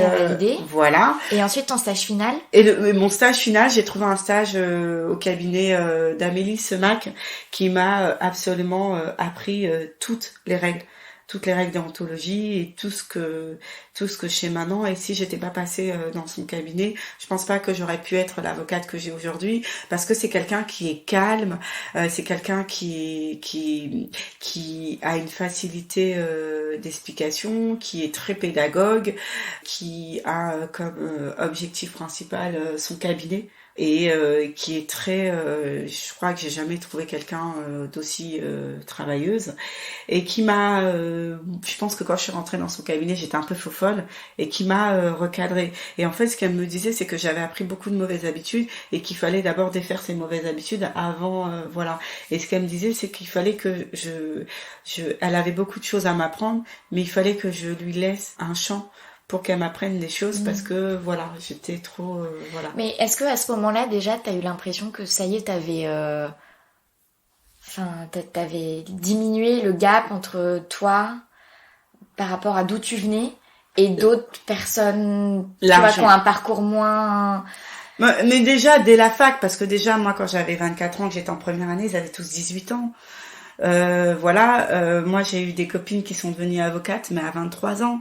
Ouais. Et moi c'était déjà, je veux dire, les cas. Mais même dans les codes sociaux, la langue, là, oui. Déjà quand t'es arrivée en stage final, enfin, t'avais bien réduit cette... Oui. Alors, je faisais quand même des fautes d'orthographe, hein, je veux dire, voilà. Parce qu'en plus, Amélie Semac, elle avait fait Hippocagne. C'est quelqu'un qui avait un œil de lynx. Sur 400 pages, elle peut te trouver la faute d'orthographe. Donc déjà, sachant d'où je venais, je savais que j'avais largement diminué. Mais largement, voilà. Et en plus, à côté de ça, c'était quelqu'un, Amélie, qui me disait, il y a des fautes. Avant même, quand elle me corrigeait mes écritures, elle me disait, je sais qu'il y a des fautes, relis-toi. Bah, je lui disais non, parce que j'arrive pas à relire. Elle disait que j'étais même, elle me dit, c'est pas possible, tu dois être dyslexique, parce qu'il y avait des mots, c'était pas français, les phrases. Et puis c'est vrai que j'oubliais des mots. Ne pas, je pouvais, pour moi, je le disais à l'oral, il y avait écrit ne pas, et en fait, le mot ne n'apparaissait pas, et elle me disait, mais il est où le mot ne? Et moi, je cherchais, je trouvais pas, mais elle me dit, mais c'est pas possible, tu dois avoir une dyslexie. Elle me l'a dit tout le long. Mais parce que j'ai oublié des mots, et puisque j'allais à la va-vite. Mais en tout cas, à aucun moment, elle t'a, enfin voilà, c'est ce que tu soulignes, hein, sa pédagogie et tout, donc ça veut dire qu'à aucun moment elle t'a rabaissé par rapport à ça. Non, mais de moi-même par rapport à son niveau, à plusieurs moments, je me disais mais peut-être que, je veux dire, plus on arrive à la fin et plus on se dit mais ça se trouve on n'est pas fait pour ça. Il suffit d'écouter des avocats plaider, on se dit ils plaident tellement bien que moi je suis pas faite pour ça. Je voyais des écritures qui venaient de confrères adverses. Mais moi, j'arriverai jamais à ce, à ce niveau. Même quand il fallait prêter serment, enfin, il y a toujours ce doute-là. Et en fait, c'est pas que elle va pas me dire t'es pas faite pour la profession, mais il y a des choses qui font qu'elle me disait en fait t'es pas prête, en tout cas, à te lancer toute seule. Donc voilà, t'es pas prête, il y a plein de choses. Et puis elle est membre du Conseil de l'Ordre, donc il y avait pas mal de règles de déontologie. Moi, j'ai un peu du mal avec les règles, voilà, à appeler les personnes confrères, les règles de confraternité, il faut envoyer les pièces avant, il faut, lorsque on s'adresse tant devant le magistrat que devant les confrères, il faut avoir une certaine modération. Moi, je connais pas la modération. Voilà, moi, j'ai pas de filtre. Donc moi, je dis les choses et tu demanderas à Chloé Arnoux, celle qui, voilà. Je pense qu'on s'est jamais aussi bien entendu parce que Chloé, elle rigole systématiquement. Mais parce que moi, j'ai pas de filtre, tant avec les magistrats qu'avec les procureurs, qu'avec certaines choses. Et des fois, quand je lui raconte mes petites histoires, elle rigole de A à Z parce que des fois, elle m'envoie faire des petites démarches, etc. Et elle me dit, comment t'as fait? Je suis partie voir le procureur, et tu sais, mais elle me dit, tu l'as vu où? Je suis montée dans son bureau. Elle me dit, mais comme ça? J'ai dit, oui. Et elle me dit, qu'est-ce en fait, t'as tourné ça en force, quoi. Oui, mais non, mais c'est pas ça, mais parce qu'elle me dit, non, mais en fait, faut pas aller voir les magistrats comme ça, faut pas aller voir, mais moi, ces règles-là, il y a plein de règles que je connais pas. Et par exemple, des fois, quand j'ai un client, moi, qui est en garde à vue, et que j'ai besoin d'aller négocier quelque chose, ou voir quelque chose, il y a parfois, il y a des protocoles, des règles, et moi, je vais au palais, et puis un jour, je vois le substitut, celui qui est à l'exécution des peines, je vois dans le couloir, je lui dis, mais vous êtes à l'exécution des peines? Donc, il me dit, oui, bonjour, qui vous êtes? Parce que moi, j'ai absolument pas, quand on me voit, on dirait pas que je suis avocate. Donc, je lui dis, oui, je suis avocate de monsieur Untel. Il me dit, oui. Alors, je lui dis, oui, il est au commissariat de Montreuil. J'espère que vous comptez pas mettre à exécution la peine, parce que, il me dit, attendez, on va en discuter dans mon bureau. Je lui dis, oui, ok, on va en discuter. Et donc, du coup, quand je lui parle, et à la fin, il met pas à exécution, et mon client sort du commissariat. Donc, moi, ça se passe. Et Chloé, elle me dit, alors, comment ça? Je suis partie le voir, et j'ai dit, elle me dit, mais comme ça dans le couloir, tu l'as alpagué? Et elle me dit oui, mais bon, elle m'agoue la prochaine fois, voilà. Ou des fois. En attendant, t'obtiens ce que tu veux, donc. Oui, oui, non, mais elle rigole. Un jour, il fallait récupérer une certaine somme d'argent, mais je vais pas aller trop loin parce que s'il y a un procureur de Bobigny pour ça, voilà. Mais des fois, elle me dit, mais comment tu fais? J'ai dit, je vais toquer directement au bureau, j'essaye de voir. Et quand on est en audience, des fois, je je dis non, mais à un moment, moi je peux pas vous prouver de choses contraires, mais si ce que je dis est faux, ou si mon client refait, enfin, je sais pas, voilà, quand j'essaye de démontrer, ben je dis au magistrat, mais vous me coupez mes 2 mains et mes 2 jambes, on va chercher un couteau tout de suite, on me coupe mes 2 mains et mes 2 jambes tout de suite. Et des fois le procureur, mais même des fois ça fait rire le magistrat. Je dis voilà, il peut avoir des tiges et si il revient devant vous, on me coupe mes 2 mains. Et le magistrat il dit bah je vous tiens au mot, et des fois ça fonctionne. Par exemple, il y en avait un, il avait 24 mentions et on était sur les conditions de représentation, les garanties. Et moi j'ai dit s'il revient avant la prochaine date de jugement, vous me coupez mes 2. Elle m'a dit je vous tiens au mot, maître. Et s'il revient, on va chercher un couteau et on va vous couper, vous allez devenir infirme. Et je lui ai dit oui. Et par miracle, il est sorti. Et sa famille avait entendu, donc ils étaient tous contents, etc. Et des fois, et même le procureur, à un moment, je me souviens plus, j'attends les réquisitions avec impatience, et je m'attendais à des réquisitions hyper lourdes. Et le procureur avait requis, je sais plus, du sursis, mais vraiment, alors que c'est un dossier qui méritait à minima une peine de prison ferme ou un minima du sursis mis à l'épreuve avec une peine de prison, etc. Et en fait, je m'attendais tellement à une peine à ce qu'il aille en prison. En plus, moi, je l'avais préparé, et puis on s'était préparé à ce qu'il aille en prison et tout. Et quand le procureur avait requis du sursis, je me suis retrouvée un peu bête parce que du coup, tous mes arguments, voilà. Et du coup, j'ai remercié le procureur d'avoir des réquisitions aussi clémentes. Je suis absolument d'accord avec lui. Sur les faits, comme mon client reconnaissait, j'avais pas grand-chose à dire. J'ai dit, je vais pas me rouler par terre. Et là, pour le coup, j'ai pas besoin de mettre mes 2 mains et mes 2 jambes. Non. Mais du coup, j'ai dit, je vais pas me rouler par terre sur des réquisitions, sur un sursis. Et là, du coup, le procureur s'est mise ça s'est pas retenu, elle a rigolé. Et la magistrate a dit, du coup, j'ai dit, voilà, ma plaidoirie, elle va être très courte. Hein. Je suis d'accord avec ce que le procureur dit. Je vais pas en faire long, et puis je vais pas me rouler par terre. Le sursis, pour moi, est adapté. Et mon client, il est reparti avec du sursis, beaucoup moins. Et ton client s'est dit, cette avocate, c'est quand même de la bombe. Alors attends, parce que quand même, je trouve qu'on saute beaucoup trop d'étapes, parce que donc t'as eu ce stage final chez cette avocate qui t'a pris sous son aile et qui t'a vachement elle m'a formée, vachement formée. Je voudrais qu'on parle de ta prestation de serment. Ah oui, ma prestation de serment. Alors, ce qu'il faut savoir, c'est que quand on prête serment, je sais pas pourquoi, c'est pas cette règle, ils m'ont dit que j'avais droit d'inviter que 2 personnes, 2 invités. Et toi, t'as invité... je pouvais pas, mais j'allais choisir qui que ma mère et ma belle-mère, que ma mère et mon père, et ça aurait mis ma belle-mère, parce que en fait, ce qu'il faut savoir, c'est que nous, on a été élevés, il y a que l'extérieur ou les Français qui nous disaient que c'est pas normal d'avoir 2 femmes à la maison, mais nous, on a été élevés comme ça, donc moi, j'ai pas vu cet écart-là. Moi, mes demi-frères, je les considère comme mes vrais frères, etc. Et quand j'ai prêté serment, et de toute façon, pour moi, c'était obligé parce que la prestation de serment, ça mettait tout le monde d'accord et ça prouvait une bonne fois pour toutes que j'allais devenir avocat. Ouais. Oui. D'ailleurs, je faisais attention. Je faisais attention quand je prenais les transports. Je me disais, fallait pas que je sois victime d'un attentat. J'avais pas le temps de mourir, j'avais pas le temps de tomber malade. Il fallait que je prête serment. Non.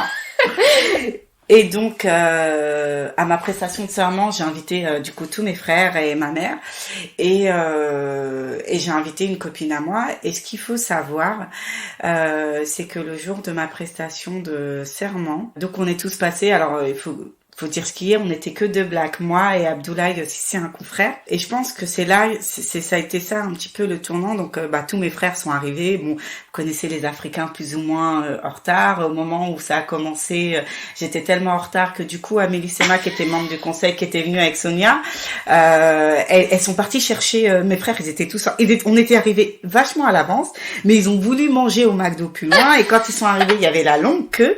Et là, à ce moment-là, je lui ai dit, au moins, est-ce qu'on peut aller récupérer juste ma mère pour qu'au moins elle assiste. Et elle est partie justement chercher ma mère.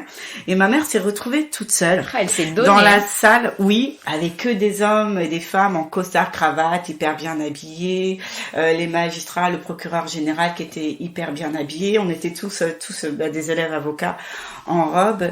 Et on n'était que deux Renois, et je pense que c'est là que ma mère, elle a réalisé, parce que du coup, quand j'ai prêté serment, et je pense quand j'ai dit je jure, mais moi, je l'ai pas vu, parce que moi, j'ai Ailleurs. juré. En fait, c'est la seule fois où ma mère, en fait, j'ai jamais vu ma mère pleurer.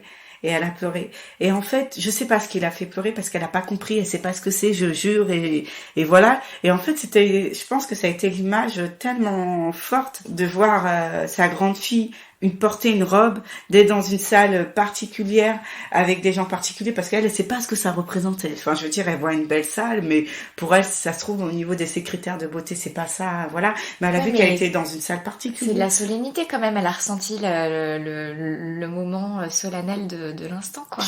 Je pense, et puis aussi de voir que c'était pas notre monde. Elle était venue en habit africain et elle a vu tous ces gens-là, et en fait elle s'est dit que j'avais ramené ma famille au même rang que les autres qui étaient là, mais parce qu'il y a beaucoup d'avocats, c'est des fils d'avocats, c'est des fils de médecins, etc. Et elle, c'était la femme de ménage qui faisait 3 heures le matin, 3 heures l'après-midi, et je pense que c'est ça. Et en fait, je sais pas, puisque moi j'ai jamais su. Et il y avait du coup tous mes frères. Bon, la majorité, je crois, ils avaient tous raté la prestation de serment parce qu'ils étaient tous arrivés en retard. Et après, on est parti à la bibliothèque. Oui. Alors, ma mère a voulu prendre des photos avec tout le monde. Alors, elle a pas compris le système des photos. Donc, quand les gens prenaient des photos, elle se mettait dans la photo où elle disait aux gens de la prendre en photo avec leur appareil. Sauf que ce qu'elle comprenait pas, c'est que la consoeur, elle va pas te prendre en photo. Je veux dire, t'es pas quelqu'un qu'elle connaît. Mais du coup, je pense que ma mère a dû apparaître sur quelques photos des gens qui n'osaient pas dire qu'ils la connaissaient pas. Et voilà, on a fait un nombre de photos. Alors, je pense qu'ils ont compris. Parce que moi, il y avait une bande parce que du coup, en tout, moi, j'ai dû ramener 10 membres de ma famille, 10 membres, mais du coup, c'était 9 frères et sœurs et une copine à moi. Et ils ont compris, parce que l'autre confrère avait ramené d'autres personnes, mais pas des membres de sa famille. Et ils ont compris que j'avais ramené déjà plus de 2 personnes. Je pense qu'à nous seuls, on devait prendre une lignée derrière. On a pris toutes les photos. Tout le monde était content. Et puis pour moi, c'était une obligation que la majorité de mes frères viennent, parce que ils allaient jamais voir ça de leur vie. Enfin, je veux dire, la prestation de serment, c'est des choses qu'à l'époque, je me disais, ils allaient voir qu'une seule fois dans leur vie. Mais j'espère qu'ils ne le verront pas qu'une seule fois dans leur vie. Mais je t'expliquerai après quand on parlera de l'avenir de mes autres frères et sœurs. Et donc, du coup, voilà, on a fait plein de photos. Quand Amélie Somac a fait un discours, parce que du coup, je suis restée sa collab, j'ai pleuré, mais parce que c'était... puis j'étais la seule black... mais t'aurais pleuré, non? Non, mais j'ai pleuré, mais parce que du coup, elle m'a quand même dit des compliments qui m'ont touchée, puis c'était vraiment la fin de l'accomplissement. Et aujourd'hui, je me disais, c'est pas grave, je peux mourir, au moins, si je meurs, j'ai apporté un titre. Je veux dire, moi, je m'appelle Maître Soukouna, et rien que pour ça, si je me marie, je changerai pas mon nom, parce que ce titre-là, je l'ai ramené pour toute ma famille. Je veux dire, on tape mon nom sur Internet, c'est un titre, Maître Soukouna, c'est un titre que j'ai apporté à toute ma famille. Et mon père, à chaque fois qu'il va à un avocat, maintenant, il dit oui, j'ai ma fille qui est avocate. Il est parti, je sais pas si vous connaissez Serge Monet, il a vu un macaron sur sa voiture, et puis il est parti le voir, et il lui a dit oui, mais vous êtes avocat? Il dit oui. Il dit ma fille, elle est avocate, vous la connaissez pas? Il dit comment ça s'appelle? Magou Soukouna. Il dit si, je la connais. Ah bah oui, moi je suis contente. À chaque fois qu'il voit un avocat, il faut qu'il le dise. Je suis sa fierté, mais je pense que mais toi, et toi? Oui. Oh oui, je suis fière de moi, mais pour moi, c'est un accomplissement, je suis contente, mais je suis contente, mais j'y pense pas tout le temps, voilà. Mais sur le moment, maintenant, sur le maintenant moment, je me doute que tu penses pas tout le temps, oui. c'est devenu ton identité, et voilà, mais sur le moment, ce moment, quand t'as juré, et ensuite quand t'es arrivée dans la bibliothèque, comment tu te sentais? Pour moi, ça n'a pas été... moi, je me suis sentie avocate le jour où pour moi, là, l'événement le plus marquant, c'est mes résultats au barreau. Je me suis dit, j'ai pas à le passer 3 fois, voilà. Je savais que quoi qu'il en soit, j'allais porter la robe, oui, un jour ou l'autre. Moi, je pense que ça a été le concours du barreau qui a été, voilà. Et puis mon père, il m'a dit, je lui ai dit oui, j'ai à la prestation de serment. Il me dit, mais c'est pourquoi? Je lui ai dit, pour être officiellement avocate. Il me dit, ah bon? Mais moi, depuis longtemps, j'ai dit à tout le monde que t'étais avocate. C'est-à-dire que dès que j'étais en première année, ils commençaient à dire, voilà, que, vous savez, les Africains, quand vous fêtes une première année de médecine, ils disent que vous êtes médecin. Voilà. Et, mais ils me disaient, mais c'est quoi ça, ces conneries-là? Enfin, t'es pas déjà avocate? Mais je comprends pas. Et puis c'est vrai, ils ont du mal à comprendre qu'il y a des étapes. Mais moi, la prestation de serment, ça a pas été ça a été solennel, oui. Mais je pense que pour moi, ce qui a été le plus marquant, oui, oui. Et tes premières années de collab, oui. Combien de temps t'es restée collaboratrice du coup Alors moi, je suis restée 8 mois chez Amélie Semac, et après je me suis installée, mais pas très loin, juste à côté. Elle est au numéro 13. Donc tu t'es installée au bout de 8 mois. Oui. C'est dingue. Oui. Mais alors parlons d'abord de ces 8 mois de collaboration. Oui. Où là tu es avocate, pour de vrai. Comment ça s'est passé? J'avais fait mon stage final chez elle, donc ça a été la continuité. On a travaillé de la même manière, sauf que je plaidais les dossiers. Alors autant dire qu'au début sur les plaidoiries, des fois je sortais des plaidoiries, je me disais heureusement qu'il m'a pas payé, parce que faire une plaidoirie comme ça, heureusement qu'il m'a pas payé. Souvent j'étais commise d'office ou c'était à l'aide juridictionnelle. Alors le client il est toujours content parce qu'à la fin c'est vrai que ce qu'il faut c'est le résultat, mais moi j'ai jamais été satisfaite de moi, mais même en termes de vocabulaire, quand j'écoute certains confrères, et je pense que ce que Chloé Arnoux aime bien, c'est que moi quand je parle, je vais direct au but, je vais pas commencer à faire des phrases alambriquées avec des mots de vocabulaire qui font 25 syllabes. Non, moi je suis claire, je vais directement au but, et puis maintenant je dis voilà la situation, voilà les choses, et je vais pas essayer de faire, je fais surtout des plaidoiries courtes, concises, et en utilisant des mots de vocabulaire de la vie de tous les jours, et pas essayer de faire des effets de manche, mais parce que je peux pas, mais parce que ça c'est pas non plus aussi dans ma personnalité. J'ai réussi à développer très rapidement ma clientèle perso, mais pourquoi? Parce que quand je suis devenue avocate, moi j'habite dans une cité, et en fait je suis la seule avocate de tous les environs. Et j'avais des messages sur Facebook, j'avais des messages sur mon portable. À chaque fois qu'il y avait quelqu'un qui avait un problème, j'avais des appels tous les jours. Moi, mon père, parce qu'en plus je fais du droit des étrangers, à chaque fois qu'il voit quelqu'un qu'il a un problème ou pas, il m'appelle. Il se prend pour mon secrétaire. Des fois, il l'appelait. Et comme moi, je lui disais, t'es pas mon secrétaire, c'est pas à toi. Ce que mon père il fait, c'est que des fois, maintenant, ce qu'il fait, c'est qu'il dit oui, allô Mago, attends, j'ai quelqu'un de passer. Il me passe directement la personne.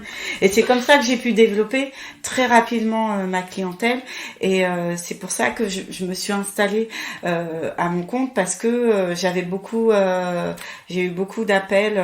Et voilà. Tu te sentais prête à être à mon compte? Ouais. Oui, parce que déjà j'avais quand même eu une base solide chez Amélie, qui m'avait appris un certain nombre de choses qui pour moi étaient suffisants pour pouvoir m'installer toute seule à mon compte. Et puis toute façon, c'est ça. Mais après, on n'est jamais tout seul.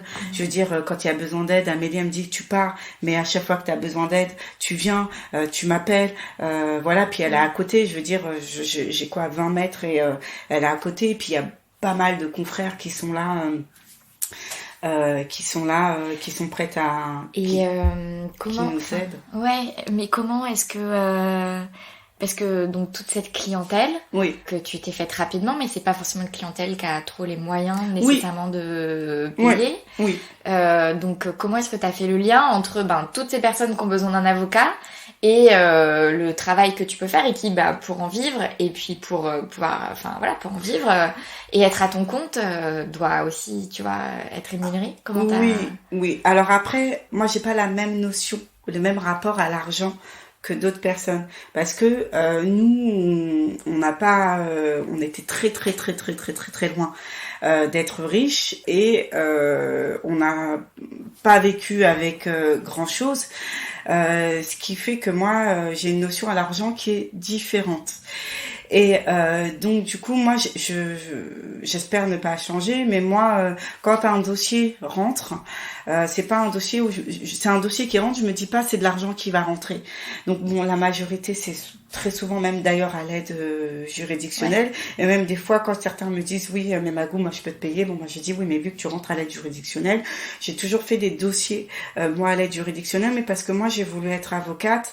À la base c'était pour défendre mes frères, parce qu'il faut revenir aussi à la base. Au final j'ai pas eu besoin de les aider, puis de toute façon déontologiquement je peux pas trop, mais du coup à la base c'était ça, et c'était pour vivre de ma passion et pas forcément vivre de l'argent. Enfin je veux dire, moi je me suis jamais vue voilà hyper riche, mais pour autant non mais même en faisant des dossiers, mais en faisant beaucoup de dossiers à l'aide juridictionnelle, et beaucoup, puis en faisant les permanences pénales, mais je m'en sors largement. Enfin je veux dire, de quoi payer mon loyer actuel, et puis j'ai acheté aussi moi mon appartement, j'aide toujours ma famille. Enfin je veux dire, j'ai assez pour vivre, et voilà. Après voilà, l'argent que j'ai, je vais peut-être pas m'acheter un sac Louis Vuitton à je sais pas combien d'euros, ou des chaussures pardon, je sais pas si on va le dire de marque, mais voilà, c'est pas ça. Mais parce que moi la notion que j'ai à l'argent, maintenant ce que je fais, c'est que maintenant que je suis arrivée au stade où je suis et que je peux me payer certaines choses,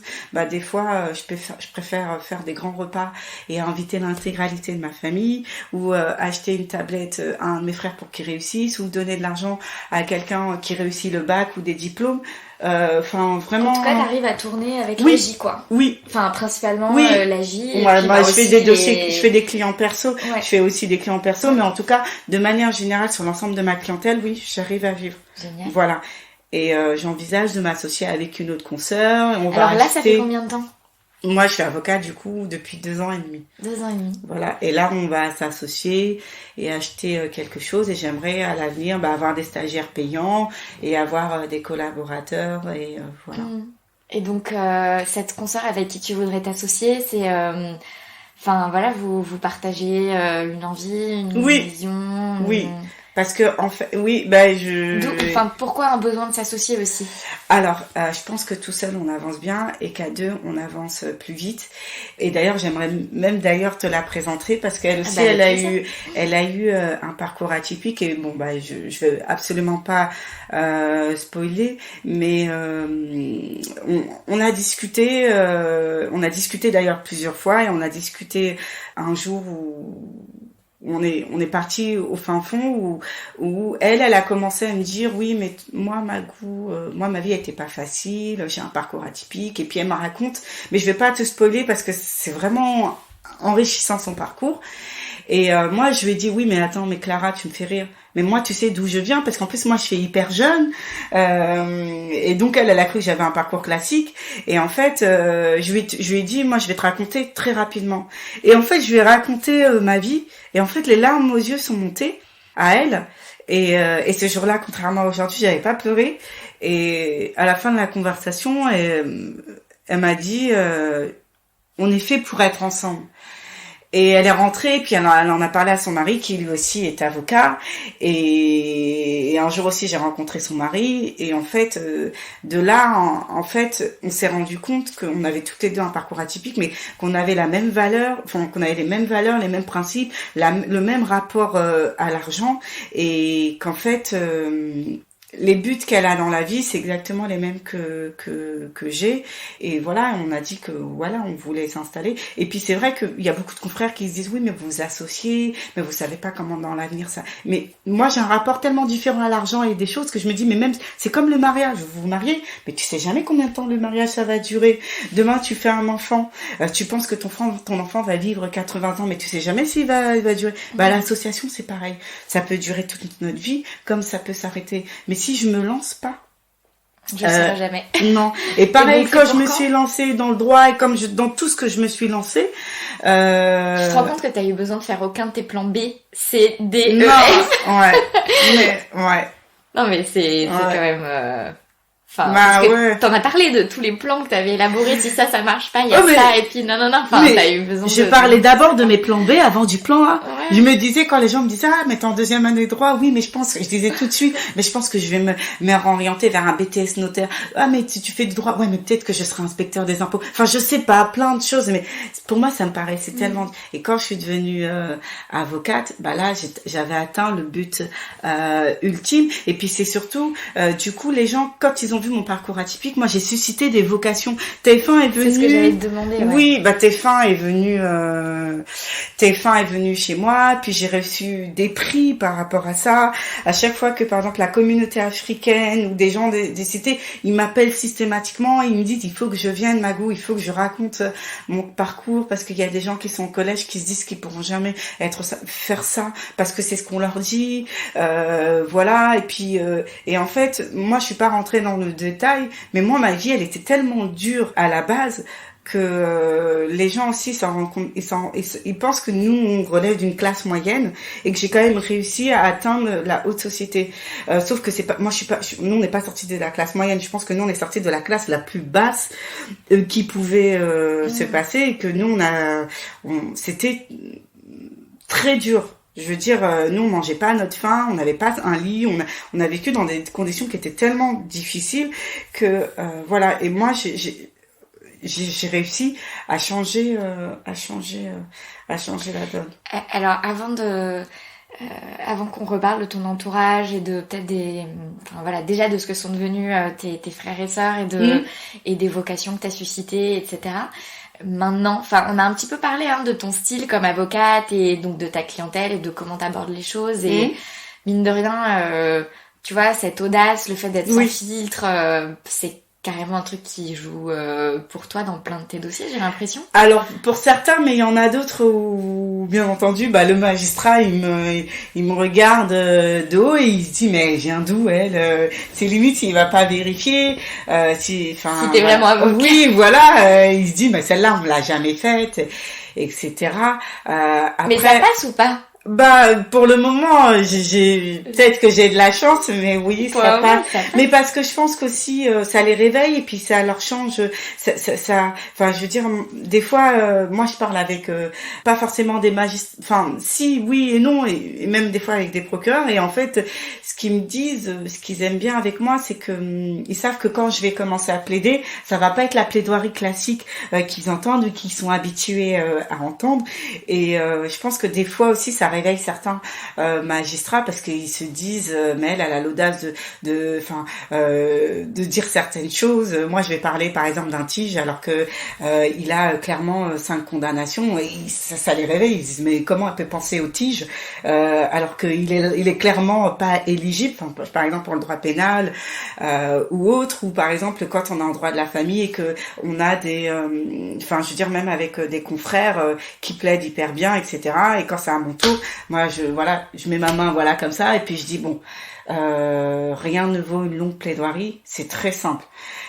Soit vous accordez pas de droit de visite et d'hébergement à mon client et il verra jamais ses enfants, et c'est ce qui va se passer. Et même si je vous donne tous les arguments pour, il verra pas ses enfants, et les enfants verront pas leur père.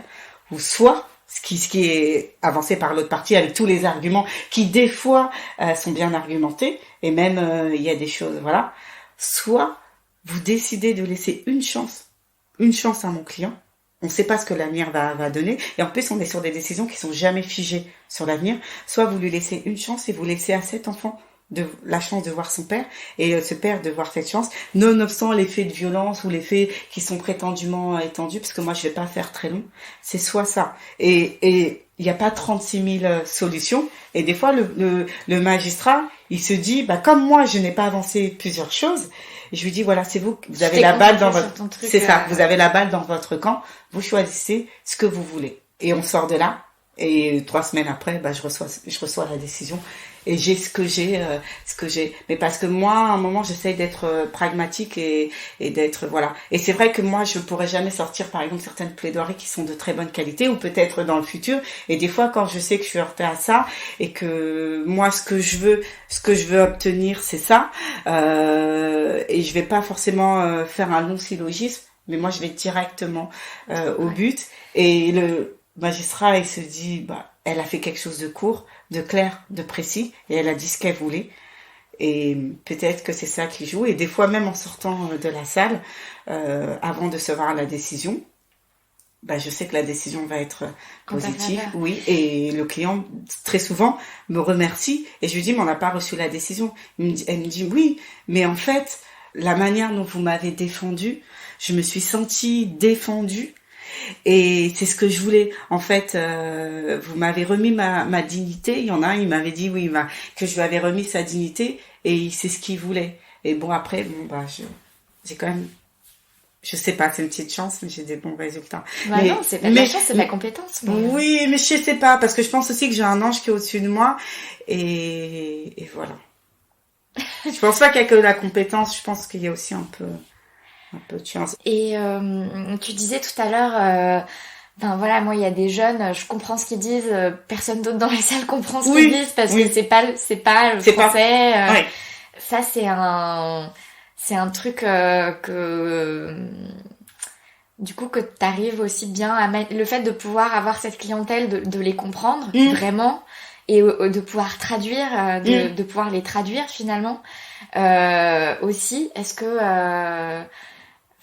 est-ce que tu vois que ça t'amène des choses? Alors, c'est surtout que le rapport que j'ai avec la clientèle, elle est différente.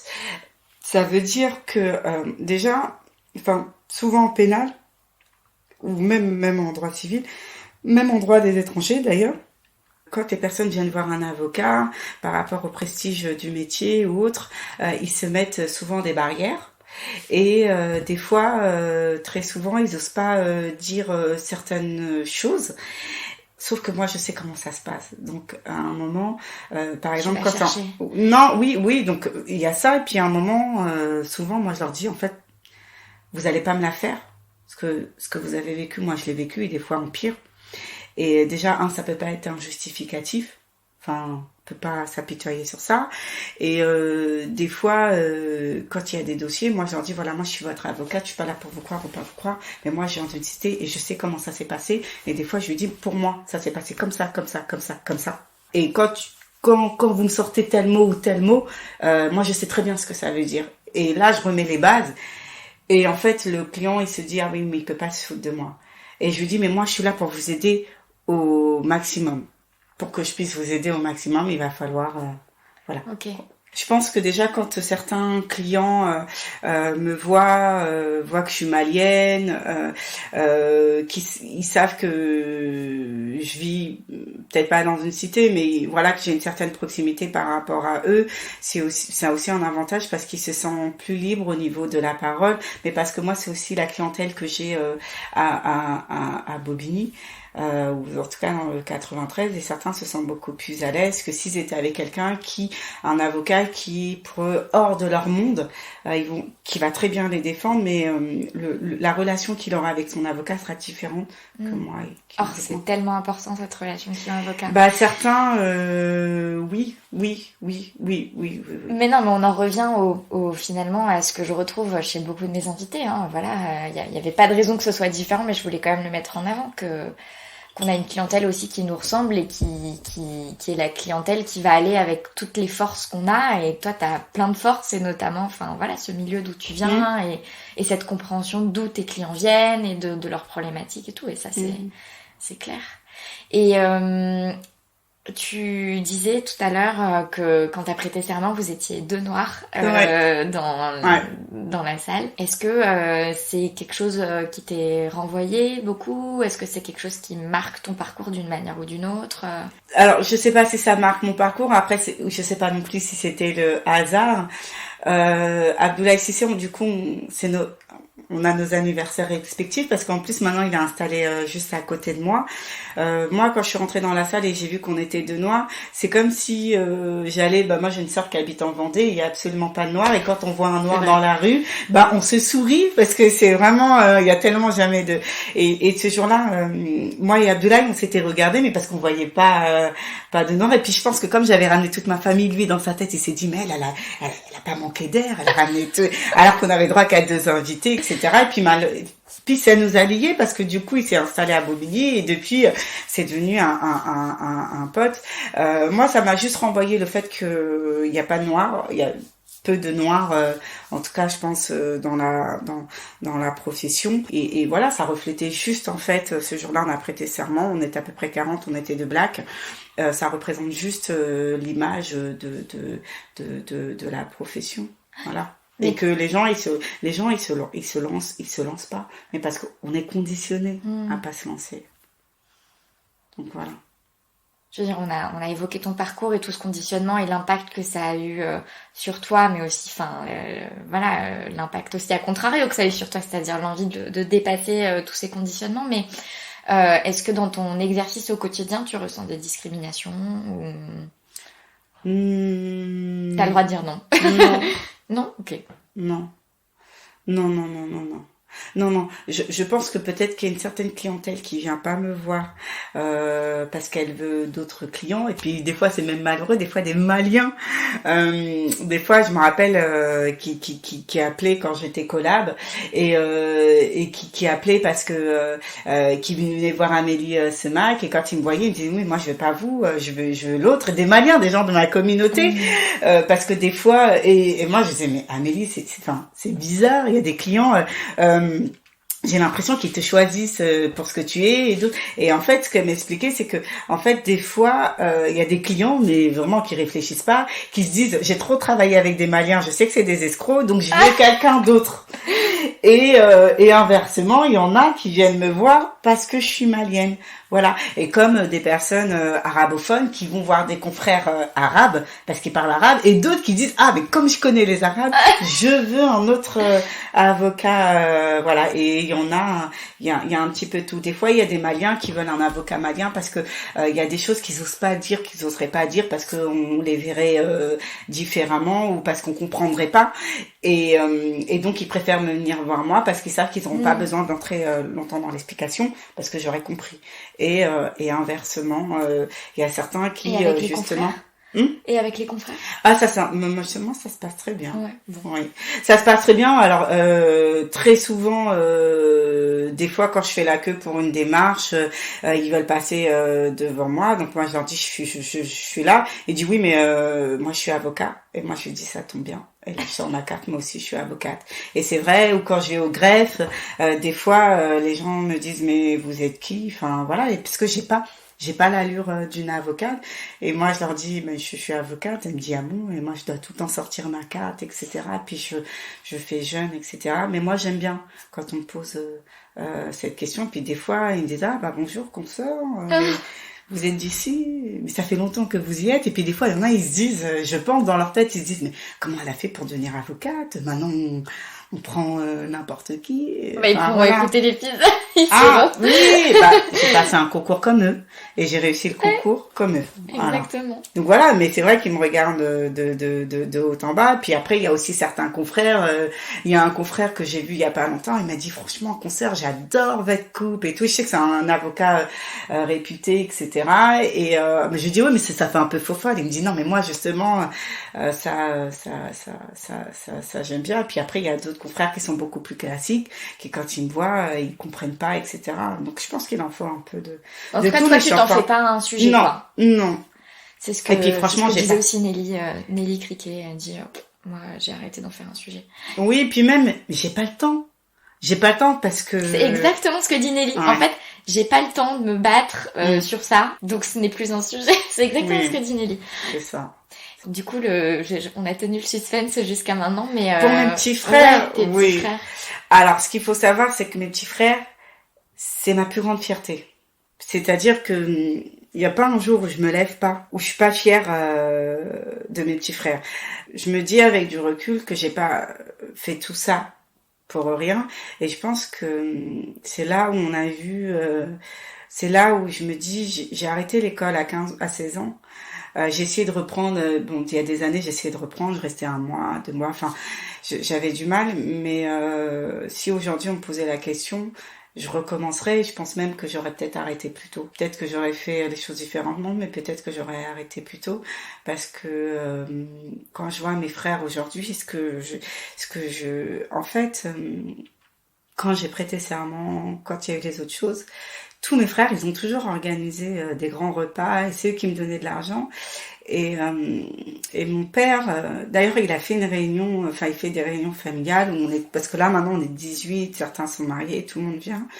Et en fait, mon père dit que lui pourrait, lui aussi, décéder l'esprit tranquille parce que la famille est renouée. Et en fait, mes parents, en fait, ils sont contents de ce que j'ai pu faire changer au niveau de mes frères. C'est juste ça. Alors du coup, parce que moi, comme j'ai arrêté l'école, j'ai tellement poussé les autres à aller à l'école. J'en ai un qui a eu un bac+5 et qui maintenant il est consultant depuis 1 an dans la compta. Il y en a un qui vient d'avoir un autre bac+5. J'ai une sœur que j'ai poussée à faire un bac littéraire.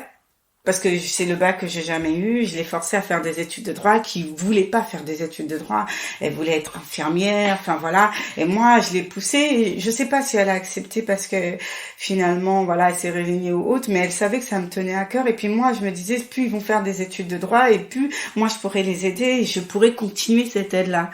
Et elle a fait la première année, et puis elle me disait, oui, mais moi, en L3, j'ai changé. Et je lui dis, d'accord, mais tu vas au moins jusqu'à la L3. Même après le M1, j'ai changé. Je lui dis, oui, mais tu vas jusqu'à la M1. Enfin, Et voilà, maintenant, je l'ai poussée. Et aujourd'hui, on croise les doigts, mais elle passe le concours du barreau et on attend les résultats. Et moi, ce que je veux, mais elle veut pas trop. Je voudrais qu'elle ait le concours et qu'elle vienne s'installer avec moi. Et que on monte un cabinet avec son nom et mon nom. J'ai mon autre sœur Founé qui passe cette année la troisième année pour être EduxP. J'ai mon frère Ibrahim qui a passé son BTS compta gestion et qui est inscrit cette année en troisième année de licence. J'ai une sœur à moi qui avait arrêté l'école, mais là cette année qui a repris l'école et qui va passer le bac. J'ai une sœur qui a passé le concours d'aide-soignante, qui l'a eu et qui est maintenant aide-soignante, ma plus grande sœur, mais qui maintenant qui veut passer le cours d'infirmière. En fait, j'ai un de mes frères aussi qui avait arrêté l'école et qui reprend. Et j'en ai un, parce que c'est quelque chose qu'on est censé cacher, mais pour moi, c'est aussi ma force. J'en ai un qui a fait de la détention et qui est sorti de détention il y a pas longtemps et qui a passé le DAU. Et il m'a dit il va faire des études de droit.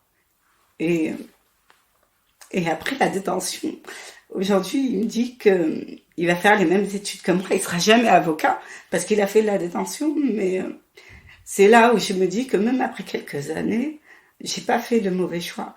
C'est-à-dire que même si aujourd'hui il réussit ou il réussit pas, il a eu le bac au mois de juin et en fait quand il l'a eu, bon lui il l'a dit à personne et moi je l'ai dit à tous les jeunes de la cité et en fait tout le monde est resté sur le cul parce qu'ils se disent lui il a fait de la détention puis en plus voilà et il a réussi à avoir l'équivalent du bac alors que tous les autres n'avaient pas réussi à l'avoir et en fait les gens ils changent le regard et ils se disent ouais. La famille Soukouna, c'est une famille ils vont s'en sortir.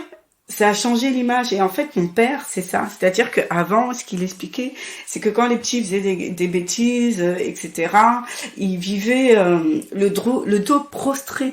C'est ce qu'il disait. Il dit qu'il avait toujours la tête baissée. Et il dit que là, mon père, il marche la tête droite, que c'est les gens qui l'arrêtent dans la rue pour lui dire « Ah, félicitations, ta fille est avocate. Ah, félicitations, ton fils, il est ça. Ton fils... » Et en fait, je pense que j'ai apporté une certaine dignité à mon père et à ma famille qu'ils n'avaient pas pu avoir avant. Et les sujets dont on parle, peut-être qu'avant on pouvait parler des sujets, mais qui va donner un peu d'argent, comment on va payer à la fin du mois, comment on va payer les factures, etc. Et aujourd'hui c'est d'autres sujets. Aujourd'hui c'est comment on met une enveloppe pour celui qui va avoir le diplôme l'année prochaine, mais qu'est-ce qu'on lui achète, comment celui s'il part de la maison, il faut pas qu'il aille en location, il faut qu'il achète. Enfin je veux dire, les conversations sont pas les mêmes, etc. Et quand mon père il a tous ses enfants dans la même pièce, je veux dire on est nombreux et qu'on peut pas tous s'entendre. Moi, je m'entends pas avec tous mes frères quand on est 18. C'est impossible. Mais quand mon père, il est là, puis ma mère aussi, et qu'on est tous dans la même pièce et qu'on voit que lui, il est en costard cravate, que lui essaye, que lui passe, que lui ça, etc. Des fois, mon père, il parle même pas, mais on comprend que dans son cœur, c'est comme s'il avait atteint le but et mes parents m'ont déjà dit, peu importe que je sois avocate, ce qu'ils ont apprécié chez moi, c'est que j'ai réussi à tourner la barre de la famille c'est ça la plus grande fierté que j'ai pu apporter à la maison. Si demain j'arrête l'avocature et que j'ai un autre métier, et c'est ça que mon père essaye de me dire et m'expliquer, mais on a beaucoup de pudeur.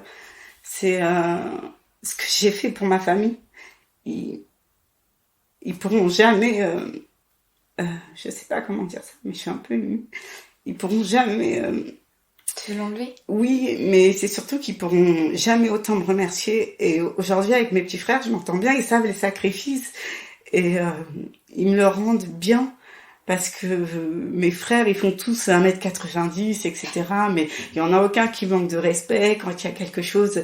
Moi, si j'appelle, si je tombe malade une semaine, ils viennent tous, ils accourent tous à mon chevet. Il y en a un qui va préparer à manger, il y en a un qui va faire le ménage, il y en a un qui va... Parce que c'est comme si...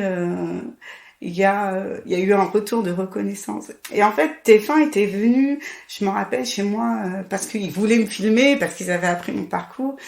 Et ce jour-là aussi, donc ça a un impact sur mes petits frères, et c'est aussi un impact, ce jour-là, ils interrogeaient un de mes frères, et ma sœur qui est plus grande, qui est à côté, s'est mise à pleurer, discrètement, elle s'est mise à pleurer parce que, je pense, parce qu'après on n'en a pas parlé, qu'en fait, j'ai eu un impact positif dans ma famille, mais tant chez les petits que chez les grands. Et elle se dit, oui, mais si elle a réussi, moi je peux pas rester, voilà. Moi, un matin, je me suis levée et je me suis dit, je peux pas continuer à dormir dans mon lit. Il faut que je fasse quelque chose, il faut que je trouve quelque chose. Et si moi, je me suis décidée d'être avocate, c'est à moi de me lever le matin, c'est à moi de, voilà. Donc, aujourd'hui, je suis fière d'être avocat, mais surtout, je suis fière d'avoir, de refléter dans les yeux de mes parents ce changement de cap que j'ai pu apporter à ma famille. C'est ça, moi, ma plus grande fierté, c'est mes petits frères. Et je veux dire, maintenant, tout le roule pour eux. Ils continuent et puis je pense qu'ils vont tous finir au moins un bac +5. Enfin, en tout cas, c'est ce que j'espère. Je veux pas dire que l'école c'est le plus important. C'est pas ce que je veux dire.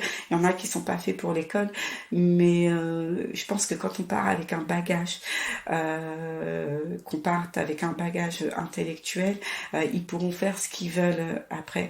Et surtout, nous, pour moi, j'ai tellement souffert d'avoir arrêté l'école et de pas être respectée pour ce que je suis. Aujourd'hui, je force le respect. C'est-à-dire qu'il y a des gens, parce qu'il y en a qui disaient quoi, Mago, elle a eu le concours, mais t'en es sûre, mais c'est pas possible. Et puis après, il y en a qui m'ont vu plaider, et puis il y en a qui ont mis la robe. Et puis, je veux dire, moi, quand je passe dans ma ville, les gens s'arrêtent, viennent me voir. Il y a personne qui me manque de respect, et puis personne ne pourrait se permettre. Et en fait, ce respect-là, je voudrais que tous mes frères l'acquièrent. Et s'ils réussissent tous, voilà, je serais contente. Mais en tout cas, affaire à suivre, c'est lui qui a eu le diplôme d'accès université un mois après la fin de sa détention. Parce que du coup, il devait le passer en détention, mais ça a été à l'extérieur. S'il arrive à l'avoir, je sais pas ce qu'il deviendra après plus tard, mais je pense qu'il faut des exemples et j'ai été un exemple et si je peux susciter des vocations, voilà. Aujourd'hui, quelle est ta source d'inspiration? Mes petits frères. Mes petits frères, oui. Et ta dernière joie? La dernière fois, j'en ai tellement parce que du coup, quand chaque année il y en a un qui passe un examen, un diplôme, après la dernière fois où peut-être où j'étais contente, c'était mon anniversaire. Je sais pas, il y a tellement d'événements quand toute la famille on est tous réunis. Parce qu'on est quand même 18 et puis j'ai une sœur qui part en Vendée, qui est en Vendée.